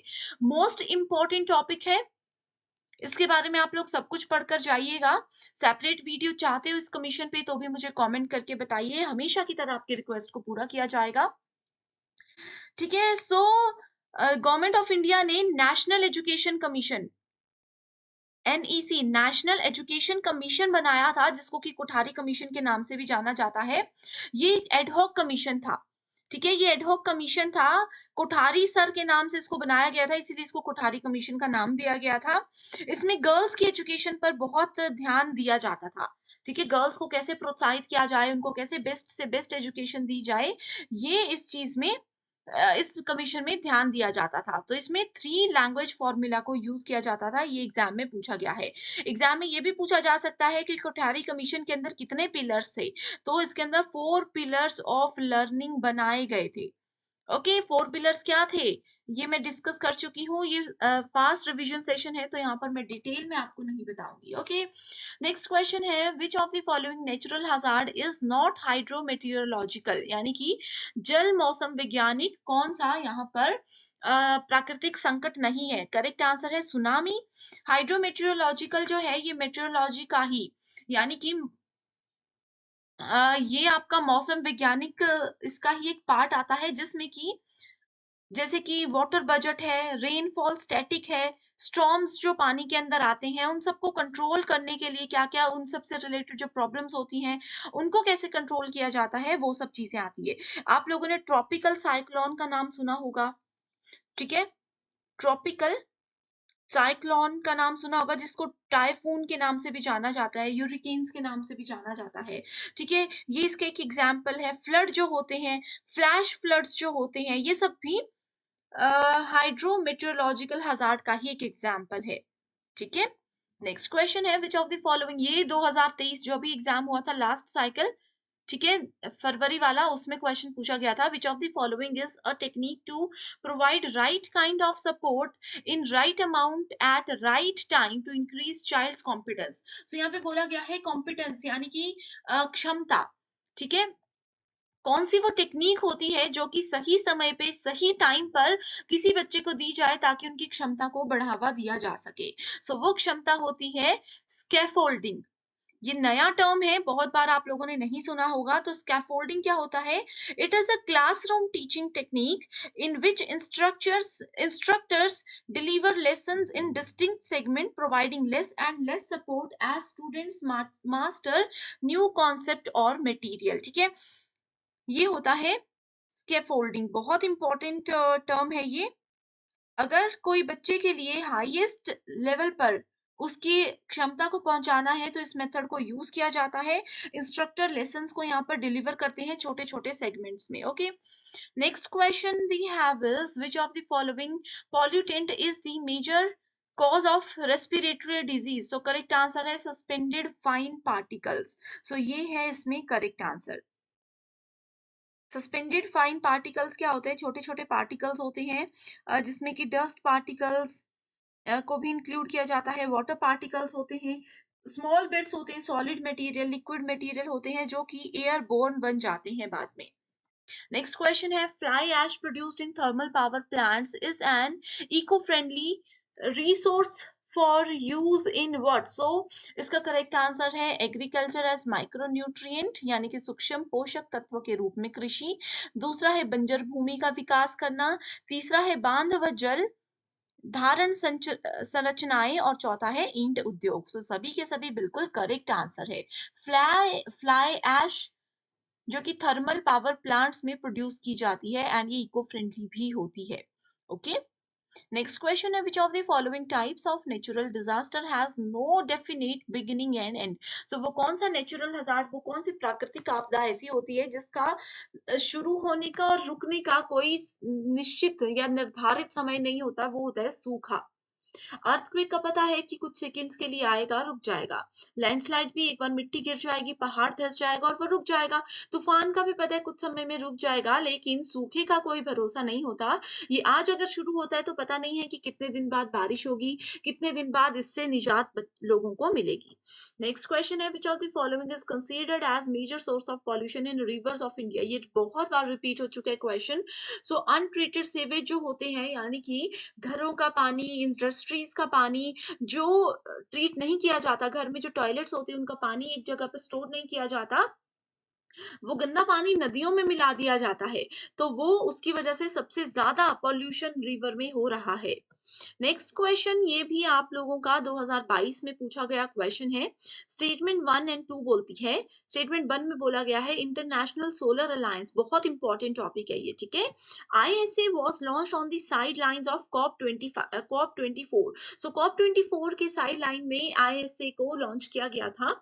स्टेटमेंट 2 बोलती है ISA was launched by prime minister Narendra Modi ji and president of France Emmanuel Macron, ठीक है। सो ये स्टेटमेंट्स है। सो करेक्ट आंसर देखो यहाँ पर, हिंदी मीडियम स्टूडेंट्स भी देख सकते हैं इस क्वेश्चन को। कॉप पर एक डिटेल्ड वीडियो मैं बना चुकी हूँ, नहीं देखी है कमेंट कीजिए, आप लोगों के साथ पर्सनली मैं लिंक शेयर करूंगी। सो इसका करेक्ट आंसर बी है, that is both the statements are false. क्यों फॉल्स है देखो, आई A international solar alliance was jointly launched by Prime Minister Narendra Modi and then President of France, और इन सबको 30 नवंबर 2015 को Paris में इसको जो है जॉइंटली लॉन्च किया गया था। Side line 21st conference of party COP 21 में इसको किया था, ना कि कॉप 24 में। तो ये चीजें आप लोग पढ़ लीजिए, डिटेल डिस्क्रिप्शन है। करेक्ट आंसर है option number B. Next question है, indoor air pollution is a serious health hazard, ठीक है। जो घर के अंदर ही वायु का प्रदूषण होता है वो बहुत एक सीरियस गंभीर स्वास्थ्य का खतरा होता है। इसका कारण ये है कि dispersal of air pollutants is rather limited in indoor environment. So यानी कि वायु प्रदूषकों का फैलाव इंडोर वातावरण में अपेक्षाकृत सीमित रहता है। सो दोनों ही स्टेटमेंट्स करेक्ट हैं और रीजन इसका बिल्कुल करेक्टली इसको आइडेंटिफाई कर रहा है। नेक्स्ट क्वेश्चन है, in terms of their contribution to total power generation in India identify correct sequence of energy. So पहला है थर्मल पावर प्लांट्स टीपीपी, दूसरा है लार्ज हाइड्रो पावर प्रोजेक्ट्स, तीसरा है न्यूक्लियर एनर्जी एंड चौथा है रीन्यूएबल एनर्जी, ठीक है, which include solar energy, wind energy, biomass and small hydro power objects. So इसके अकॉर्डिंग स्टेटमेंट आप देख सकते हो, सबसे ज्यादा एनर्जीज होती हैं टीपीपी में, उसके बाद होती है रीन्यूएबल एनर्जी में, उसके बाद होती है लार्ज हाइड्रो पावर प्रोजेक्ट्स में, और सबसे कम होती है न्यूक्लियर एनर्जी में। इन सब पॉइंट्स के हिसाब से हम इनको अरेंज करना था। नेक्स्ट क्वेश्चन है, meaning of tsunami is. So tsunami का मीनिंग क्या होता है? इसका मीनिंग होता है harbour wave. The word tsunami comes from the Japanese term, ठीक है, इसको आप देख सकते हो। It is often express that tsunami is a seismic or tidal wave, but the scope of tsunami can be generated by non-seismic actions as well, like underwater landslide, volcanic eruption, etc. Next question है, turbulent and rapidly flowing waters are generally depleting in oxygen। Hindi medium students भी देख सकते हो, ठीक है। Statement 2 बोलती है adding organic material such as sewage और paper pulp to water stimulate activities and oxygen consumption by decomposers। So correct answer है इसका option number D, that is both the statements are sorry, first statement is false and second statement is true। reason इसका यहाँ पर आपको मिल जाएगा। false क्यों है? पहली, rapid water flow होते हैं जो turbulence ensure adequate oxygenation। Water pollution can result in oxygen depletion. Flowing water habitat is different from stationary. Under these conditions of flowing water and turbulence, oxygen depletion does not occur। So इसीलिए first statement यहाँ पर क्या है? असत्य है, बिल्कुल गलत है।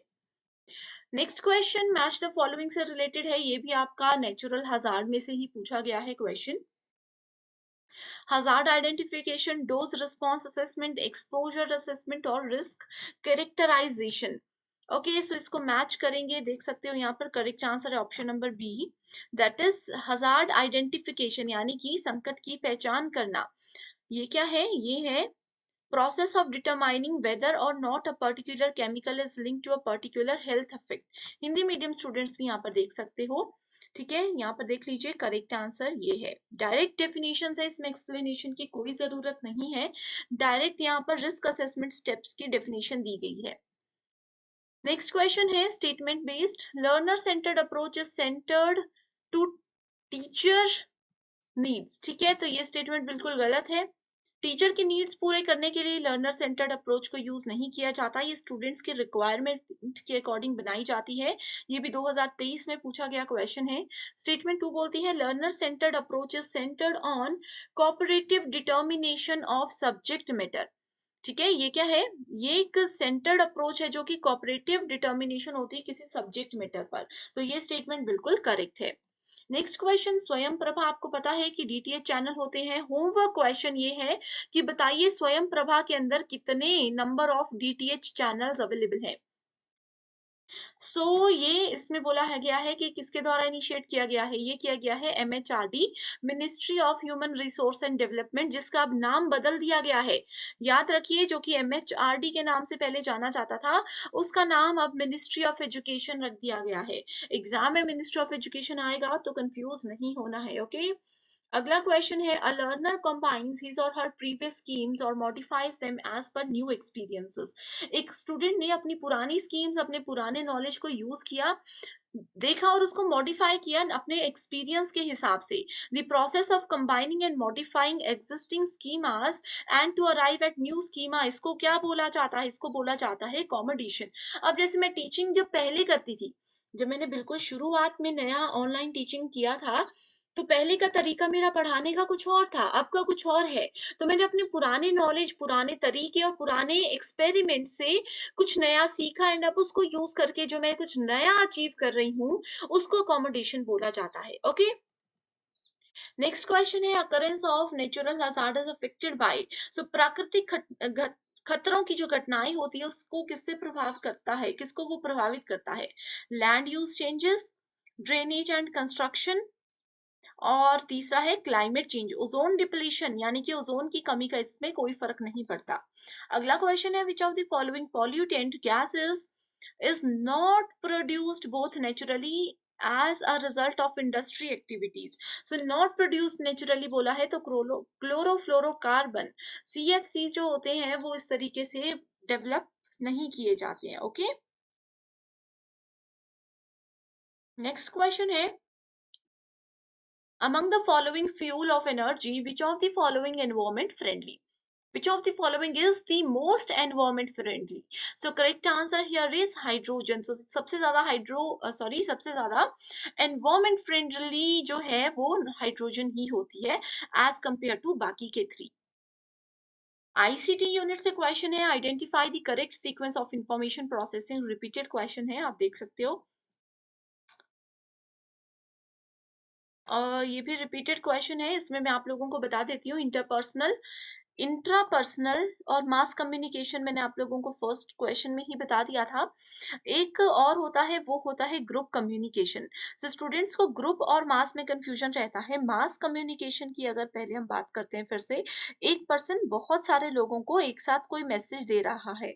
बेस्ट एग्जाम्पल है न्यूज चैनल्स, न्यूज पेपर्स भी इसके एग्जाम्पल है। ठीक है, रेडियो भी इसका एग्जाम्पल है। और ग्रुप कम्युनिकेशन क्या होता है?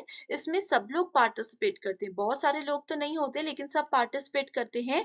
सबको बोलने का, अपने व्यूज रखने का पूरा अधिकार होता है। ओके, नेक्स्ट क्वेश्चन है Kohlberg's theory of moral development comprises of following stages.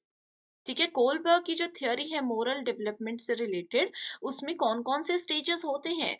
उसमें होते हैं एन ओबीडियंस ऑर्डिनेशन यानी कि आज्ञाकारिता दीक्षा। दूसरा होता है रिवॉर्ड्स एक्सचेंज ऑर्डिनेट ऑर्डिनेशन। उसके बाद आता है law and order all the nation, social contract ordination.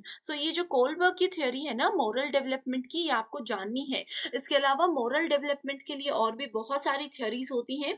उन थ्योरीज के आप लोग नेम याद रख लीजिए क्योंकि एग्जाम में कम टाइम बाकी है ना, तो आप लोग अभी ये नहीं कर सकते कि हर एक थ्योरी के हर एक स्टेप को याद रखो। तो सिर्फ नाम याद रख लोगे मोरल डेवलपमेंट की थ्योरीज के तो भी आपके लिए काफी है।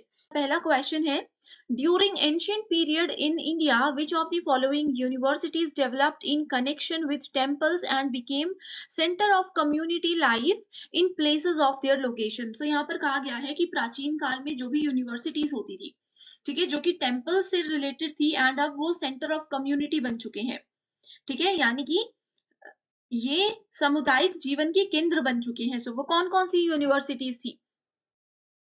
तो सबसे पहले आता है नवदीप और दूसरा आ जाता है बनारस यूनिवर्सिटी, ठीक है? सो करेक्ट आंसर है B and D. So ancient Indian universities जो हैं वो टेम्पल्स के कनेक्शन के साथ बनाई गई थी and they become centres of community life. अब बनारस या वाराणसी जो है, इसको आप लोग काशी के नाम से भी जानते हो, ये आपको पता होगा, तो ऑप्शन में बनारस, वाराणसी या काशी कुछ भी लिखा होगा, ठीक है? ये एंशिएंट टाइम्स में, पुराने समय में एक बहुत ही अच्छा लर्निंग का सेंटर माना जाता था। एंड अगर हम लोग नवद्वीप की बात करें, सो इसको नवद्वीप भी बोला जाता है, नवद्वीप भी बोला जाता है, ठीक है? ये वेस्ट बंगाल में ही एक सिटी है एंड ये भी सेंटर ऑफ लर्निंग है जहाँ पर कल्चर और अपने रीजन के बारे में सब कुछ बच्चों को पढ़ाया जाता था, और ये दोनों ही 90s की यूनिवर्सिटीज हैं। नेक्स्ट क्वेश्चन है statement based question, universities of Nalanda. ये यूनिवर्सिटी बहुत इंपॉर्टेंट है, नालंदा, तक्षशिला, विक्रमशिला, यहाँ से श्योर क्वेश्चन एग्जाम में आएगा। Okay, so university of Nalanda, Takshashila and Vikramashila of ancient India are now all located in Indian territory. Statement 2 says the entrance test of its own kind was prevalent in the ancient seats of learning of India. यहाँ पर अगर हम लोग देखें, first statement बिल्कुल गलत है और दूसरी स्टेटमेंट बिल्कुल सही है। इसमें जो बोला है यूनिवर्सिटी ऑफ नालंदा, तक्षशिला और Vikramashila of ancient India are now all located in Indian territory, इसमें कहा गया है कि इंडियन टेरिटरी में ये सारी यूनिवर्सिटीज अब लोकेटेड हैं, ऐसा नहीं है।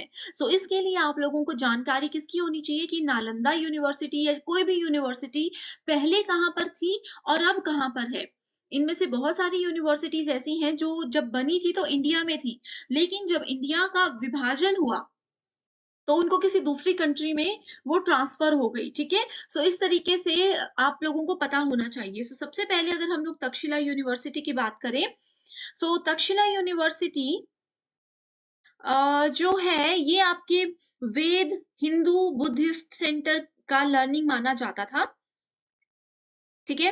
एंड लेकिन नालंदा यूनिवर्सिटी के साथ अगर हम लोग इसको कंपेयर करें तो नालंदा यूनिवर्सिटी के जितनी ये वेल ऑर्गेनाइज्ड यूनिवर्सिटी नहीं थी। तो नालंदा यूनिवर्सिटी एक प्रॉपर वेल ऑर्गेनाइज्ड यूनिवर्सिटी थी एंड महाविहारा, एंशियंट महाविहारा नालंदा को बोला जाता था, ठीक है? Buddhist monastery, it is a reversed Buddhist monastery that also serve as a renowned center of learning, ठीक है? ये पहले कहाँ पर थी? मेगाधा, जिसको अभी बिहार के नाम से जाना जाता है, ये पहले वहां पर थी, नालंदा यूनिवर्सिटी। ओके, इसके अलावा एंशियंट इंडियन यूनिवर्सिटीज में जैसे कि अगर हम बात करें, जो मैंने आपको कहा नालंदा में थी, वो नालंदा में थी नहीं, नालंदा यूनिवर्सिटी अभी भी बिहार में ही है, वो पहले से वहीं पर थी, ठीक है? यूनिवर्सिटीज जो है नालंदा, ये भी बिहार में है, विक्रमशिला यूनिवर्सिटी भी बिहार में है, और तक्षशिला यूनिवर्सिटी पहले इंडिया में थी, अब वो पाकिस्तान में जा चुकी है, ठीक है? ये क्या थे? एजुकेशन के सेंटर थे जहां पर स्टूडेंट्स पूरे वर्ल्ड में से आते थे पढ़ने, यहाँ पर फिलोसफी, मैथमेटिक्स, मेडिसिन, अर्थमेटिक, ये सब चीजें बहुत अच्छे से पढ़ाई जाती थी। यहाँ पर ये जो बोला है ना कि इंडिया में है, तो वो सिर्फ तक्षशिला की वजह से ही वो स्टेटमेंट गलत हो गई है, क्योंकि तक्षशिला अभी कहाँ है? पाकिस्तान में है। नेक्स्ट क्वेश्चन है which of the following area of liberal education at the higher level of feudal society of Europe were classified under क्वाड्रिवियम।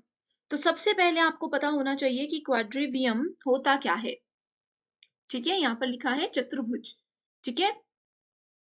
चतुर्भुज के अंतर्गत वर्गीकृत किया गया था। क्वाड्रियम का मतलब है, जैसे देखो चतुर्भुज यानी कि चार इसके क्वाड्रेंट्स होते हैं। इसका मतलब क्या है कि इसमें चार सब्जेक्ट्स होते हैं। इसमें चार सब्जेक्ट्स किसके रिलेटेड होते थे? आर्ट से रिलेटेड होते थे, जिसमें कि आपका पहला अर्थमेटिक आ जाता था, दूसरा आता है जियोमेट्री, तीसरा आता है एस्ट्रोनॉमी, और चौथा आ जाता है यहाँ पर म्यूजिक, ठीक है? क्वाड्रिवियम में चार सब्जेक्ट्स आते हैं आर्ट्स के, इन चारों सब्जेक्ट का नाम ये है।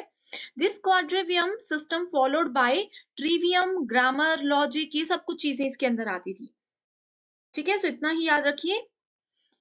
यहाँ पर पूछा है which of the following areas of liberal education, Europe में सामंती समाज में उच्च स्तर पर उदार शिक्षा के निम्नलिखित में से किन क्षेत्रों को चतुर्भुज के अंतर्गत वर्गीकृत किया गया था? तो ये 4 पॉइंट्स मैंने बता दिए, सो करेक्ट आंसर क्या है? अरिथमेटिक मैंने बताया, एस्ट्रोनॉमी मैंने बताया, म्यूजिक बताया और पहला ऑप्शन क्या था? ज्योमेट्री। ठीक है, सो वो यहाँ पर नहीं है, आप लोग देख सकते हो। Next question is Ashtadhyayi was written by. So Ashtadhyayi के बारे में आप लोगों ने जरूर सुना होगा। अगर आप लोगों ने वेद पुराण और या इस तरीके की बुक्स पढ़ना पसंद करते हो, सो आपको पता होना चाहिए कि अष्टाध्यायी पाणिनि के द्वारा लिखी गई थी। ठीक है, वैसे ही आप लोगों को बाकी सबके भी पता होने चाहिए, जैसे कि अगर हम चाणक्य की बात करें। ठीक है, चाणक्य को नेम ऑफ राइटर है चाणक्य। राइटर को हम कौटिल्य और विष्णुगुप्त के नाम से भी जानते हैं। ओके, चंद्रगुप्त गुप्त मौर्य।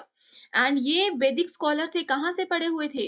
ये तक्षशिला से पढ़े हुए थे। आपको एग्जाम में पूछा जा सकता है कि जो चाणक्य हैं वो कहाँ से पढ़े हैं, तो वो तक्षशिला यूनिवर्सिटी से पढ़े हैं। बेसिकली ये इतने ज्यादा फेमस क्यों है? क्योंकि अर्थशास्त्र आप लोगों ने सुना होगा ये शब्द। अर्थशास्त्र क्या होता है? The science of material gain. अर्थशास्त्र इन्होंने लिखा था, इसकी वजह से चाणक्य इतने फेमस थे। अगर हम लोग जीवाका की बात करें, इंडियन ट्रेडिशनल मेडिसिन के ये के लिए ये जाने जाते थे। ठीक है, कात्यायन जो है ये आप लोगों के जाने जाते थे। जितने भी देखो, गौतम बुद्ध के जो डिसिप्लिन थे उन सबको इन्होंने बहुत अच्छे से फॉलो किया था, इसलिए कात्यायनों को बहुत ये फेमस थे। ठीक है, पाणिनि की बात की है हमने, तो वो है अष्टाध्यायी के लिए फेमस। ठीक है, और पाणिनि कौन थे? ये संस्कृत साइकिल फिलोसफिस्ट थे एंड ग्रामेरियन थे। नेक्स्ट क्वेश्चन है, an ancient Indian university known as the chief center of for advanced and specialized studies in न्याय and logic। so वो कौन सी यूनिवर्सिटी है जिसमें न्याय और तर्क की शिक्षा दी जाती थी? तो वो यूनिवर्सिटी है ऑप्शन नंबर 2, मिथिला यूनिवर्सिटी। बहुत इंपॉर्टेंट है। ठीक है, अब देखो इंडिया में बहुत सारी एंशियंट यूनिवर्सिटीज हैं जिसकी अपनी अपनी स्पेशलिटी होती थी। सो न्याय और तर्क के लिए मिथिला यूनिवर्सिटी बहुत फेमस होती थी। अभी भी ऐसा होता है ना कि किसी कोर्स, स्पेसिफिक कोर्स के लिए अगर जाना हो तो आप इंटरनेट पे सर्च करते हो तो आपको पता लगता है कि इस कोर्स के लिए बेस्ट यूनिवर्सिटी इंडिया में कौन सी है। वैसे ही यहाँ पर चीजें होती थी। ठीक है, तो अगर हम लोग मिथिला यूनिवर्सिटी की बात करें, so it was famous for Brahmanical system of education. Brahmanical system of education के लिए ये बहुत ज्यादा फेमस थी। ठीक है, राजा जनक जो आपने सुने थे, पढ़े होंगे जरूर राजा जनक के बारे में। सीता माता के जो पिता थे राजा जनक, उनके समय में ये यूनिवर्सिटी बनी थी। जितने भी ऋषि थे और भी लर्नर्स थे, वो सब इस यूनिवर्सिटी में आकर के आर्ट, साइंस, वेद, न्याय, शास्त्र, इन सब के बारे में पढ़ाई किया करते थे। वहीं अगर हम लोग बात करें जगदला यूनिवर्सिटी के बारे में, so it was set up by Pala King Rampal in early 11th century। ये कहाँ पर है? ये नॉर्थ बंगाल में है। पहले थी नॉर्थ बंगाल में थी, अभी ये कहाँ पर आ गई है? बांग्लादेश में कंसीडर की जाती है ये यूनिवर्सिटी। ठीक है, इसमें आपको संस्कृत पढ़ाई जाती थी। संस्कृत के लिए ये बहुत ज्यादा फेमस थी। एंड स्पेशल सब्जेक्ट जो थे इसके, एक तो मैंने आपको संस्कृत बता दिया, दूसरा है बुद्धिज्म, इसका स्पेशल सब्जेक्ट है। वाज्यायना भी इसका एक फेमस सब्जेक्ट है जो कि इसमें बहुत अच्छे से पढ़ाया जाता था। बहुत सारे बुद्धिस्ट स्कॉलर जगादला यूनिवर्सिटी से पढ़े हैं। अगली यूनिवर्सिटी है नादिया विश्वविद्यालय। इसको नवदीप, मैंने आप लोगों को फर्स्ट क्वेश्चन में ही बताया, उस यूनिवर्सिटी का नाम नादिया भी है। ठीक है, ये कहाँ पर है? It is located at junction of Ganga. Junction of Ganga में ये लोकेटेड है। जलांगी रिवर्स इन बंगाल, ये दो जगह, दो बैंक्स के साइड पर ये है। And it was set up after the destruction of Nalanda and Takshashila. So Nalanda and Takshashila के बाद ये वाली यूनिवर्सिटी आई थी। इसमें लॉजिक, पॉलिटिक्स, लॉ, ये सब चीजें पढ़ाई जाती थी। ठीक है, लॉजिक शास्त्र इसमें करवाया जाता था, राजनीति पढ़ाई जाती थी, लॉ पढ़ाया जाता था। नेक्स्ट यूनिवर्सिटी है Vallabhi university. It was set up by the kings of Maitraka destiny. ये इंपॉर्टेंट नहीं है, इंपॉर्टेंट ये है कि इसमें क्या पढ़ाया जाता था, किस चीज के लिए ये फेमस थी। सो ये थी economics, law, politics, medical science, book keeping, literature, व्याकरण, बुद्धिज्म, इन सब चीजों के लिए वल्लभी यूनिवर्सिटी बहुत ही ज्यादा फेमस यूनिवर्सिटी मानी जाती है। नेक्स्ट क्वेश्चन है, which of the following modes of admission was prevalent Nalanda university in ancient time? So ये है एंट्रेंस एग्जामिनेशन। ठीक है, प्राचीन काल में नालंदा विश्वविद्यालय में प्रवेश के निम्नलिखित में से कौन से तरीके प्रचलित थे? अब तो एंट्रेंस एग्जामिनेशन बहुत कॉमन सी चीज हो गई है, लेकिन उस जमाने में भी नालंदा यूनिवर्सिटी का इकलौती ऐसी एंशियंट इंडियन यूनिवर्सिटी थी जहां पर एंट्रेंस एग्जामिनेशन के बेस पर सिलेक्शन होता था। ठीक है, नालंदा यूनिवर्सिटी सबसे पुरानी लर्निंग इंस्टीट्यूशन जो है इंडिया के सबसे पुरानी यूनिवर्सिटीज में से एक है, जो कि गुप्ता एम्पायर के समय पर बनाई गई थी, 6th सेंचुरी में। 6th सेंचुरी में ये बनाई गई थी। ठीक है, Gautam Buddha is also believe to have delivered sermons at Nalanda. So Gautam Buddha ने भी यहाँ पर जो है इससे रिलेटेड है वो भी। ठीक है, ये इतनी फेमस यूनिवर्सिटी थी कि यहाँ पर ना China, Korea, Japan, Turkey, Sri Lanka, south east Asia, यहाँ सब जगह के लोग पढ़ने आया करते थे। एंट्रेंस एग्जामिनेशन यहाँ पर इसीलिए होता था। अब नालंदा यूनिवर्सिटी क्या है? देखो, 6th सेंचुरी में ये बनी थी। आपको ये भी पता होना चाहिए कि 12th सेंचुरी के एंड तक नालंदा यूनिवर्सिटी को मुस्लिम आर्मी के द्वारा डिस्ट्रॉय कर दिया गया था। ठीक है, उनके द्वारा इसको डिस्ट्रॉय कर दिया गया था, लेकिन कुछ समय बाद it was excavated by archaeological survey of India, ASI। ठीक है, उसके बाद क्या हुआ? सिक्स सेंचुरी में ये बनी, 12th सेंचुरी में डिस्ट्रॉय कर दी गई, उसके बाद 19th सेंचुरी में इसको वापस से शुरू कर दिया गया। ओके, नेक्स्ट क्वेश्चन है, which of the following ancient educational institutions was situated as the banks of river Ganga? At the banks of river Ganga. So river Ganga के किनारे पर विक्रमशिला यूनिवर्सिटी है। ठीक है, ओके, सो ये सबसे ज्यादा जो तंत्रिज्म होते हैं ना, तंत्र मंत्र जो होते हैं, उसके लिए भी ये यूनिवर्सिटी बहुत फेमस थी। इसके अलावा यहाँ पर एक चीज मैं आपको बता देना चाहती हूँ, जो नालंदा यूनिवर्सिटी है इसके रिगार्ड में एक चीज नोट कीजिएगा कि वर्ल्ड की फर्स्ट यूनिवर्सिटी ऐसी है ये जिसमें हॉस्टल्स बनाए गए थे। टीचर और स्टूडेंट्स दोनों के लिए नालंदा यूनिवर्सिटी में हॉस्टल्स की फैसिलिटी प्रोवाइड करवाई गई थी। वर्ल्ड की पहली यूनिवर्सिटी ये थी। ठीक है, नेक्स्ट है, the reporter of which of the following education commission carries the sub title education for national development?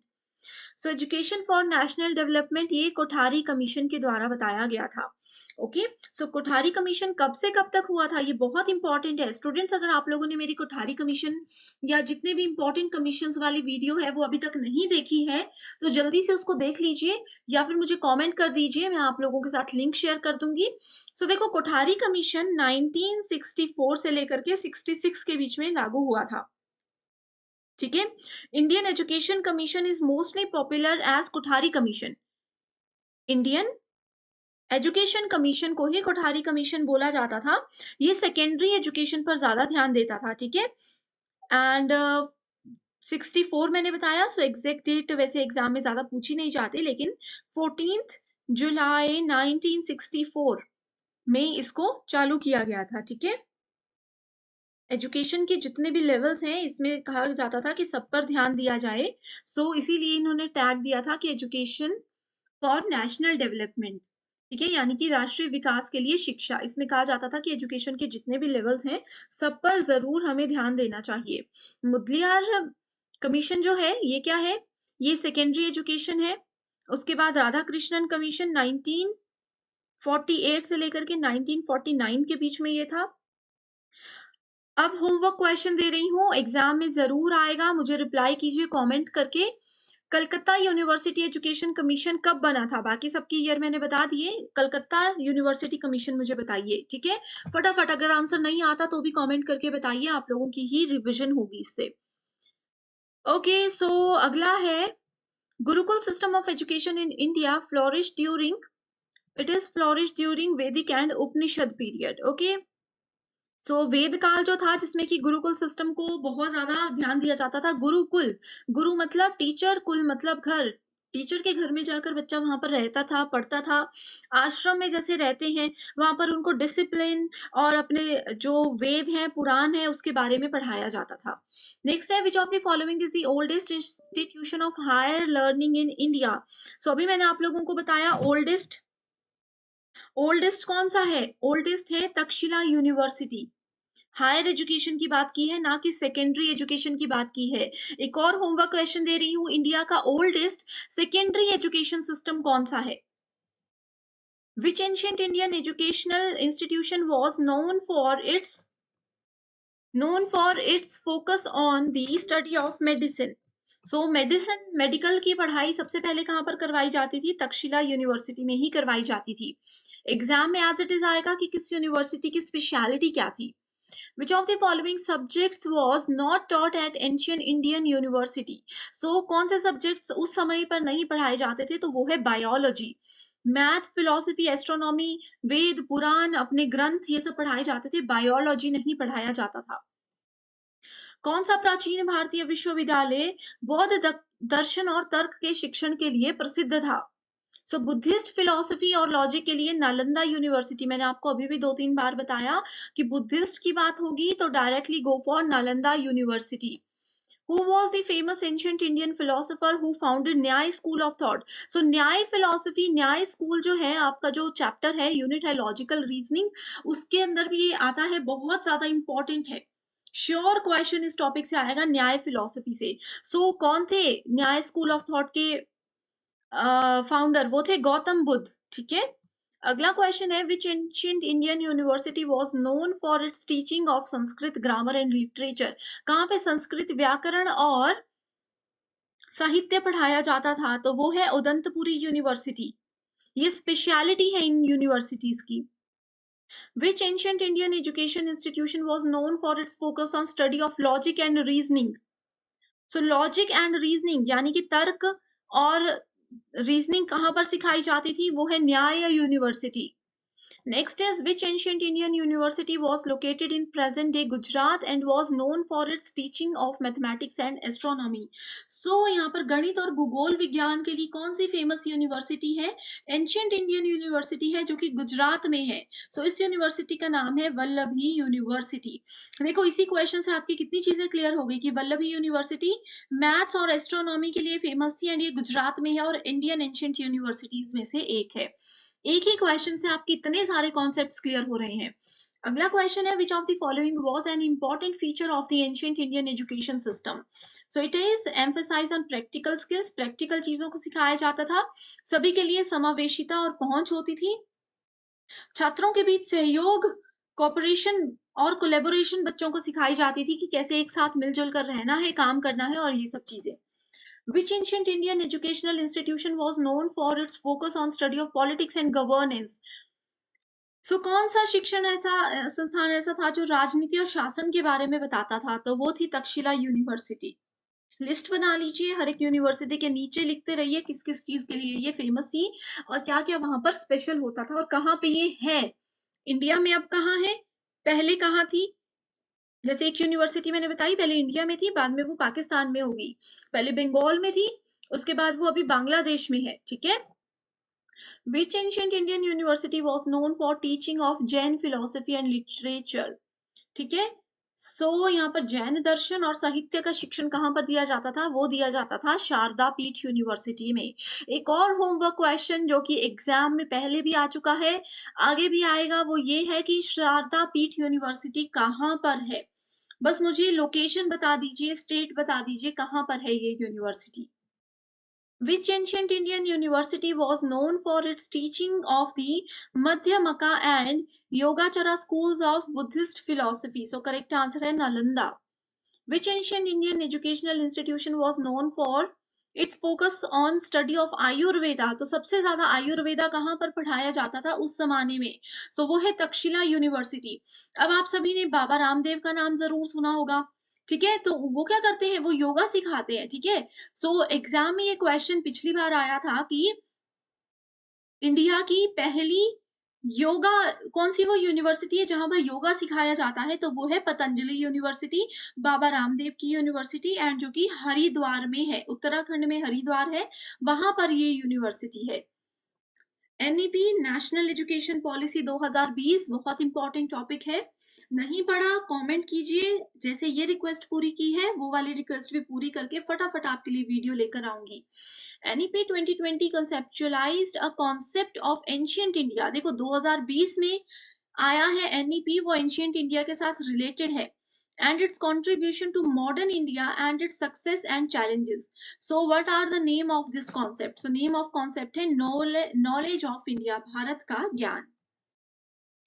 Which of the following was an important aspect of teaching methodology in ancient Indian universities? So correct answer है use of storytelling and parables। ठीक है। Teaching जो होती थी ancient universities में वो ज्यादातर कैसे पढ़ाया जाता था? उस वक्त computer, internet, black board, white board ये कुछ भी नहीं होते थे। तो स्टोरी की तरह, कहानी की तरह, दृष्टांतों की तरह, यानी कि रोल प्ले टाइप्स, कुछ एक सामने दृश्य बनाया जाएगा पूरा आपके सामने, उस तरीके से बच्चों को पढ़ाकर चीजें याद करवाई जाती थी। अगला है which ancient Indian educational institution was known for its focus on study of astronomy and astrology? So खगोल विज्ञान और ज्योतिष के अध्ययन कौन सी यूनिवर्सिटी में होता था? तक्षशिला में होता था। अभी भी कोई डाउट है आप मुझे कमेंट करके जरूर पूछ सकते हो। So thank you so much for watching this video and I wish you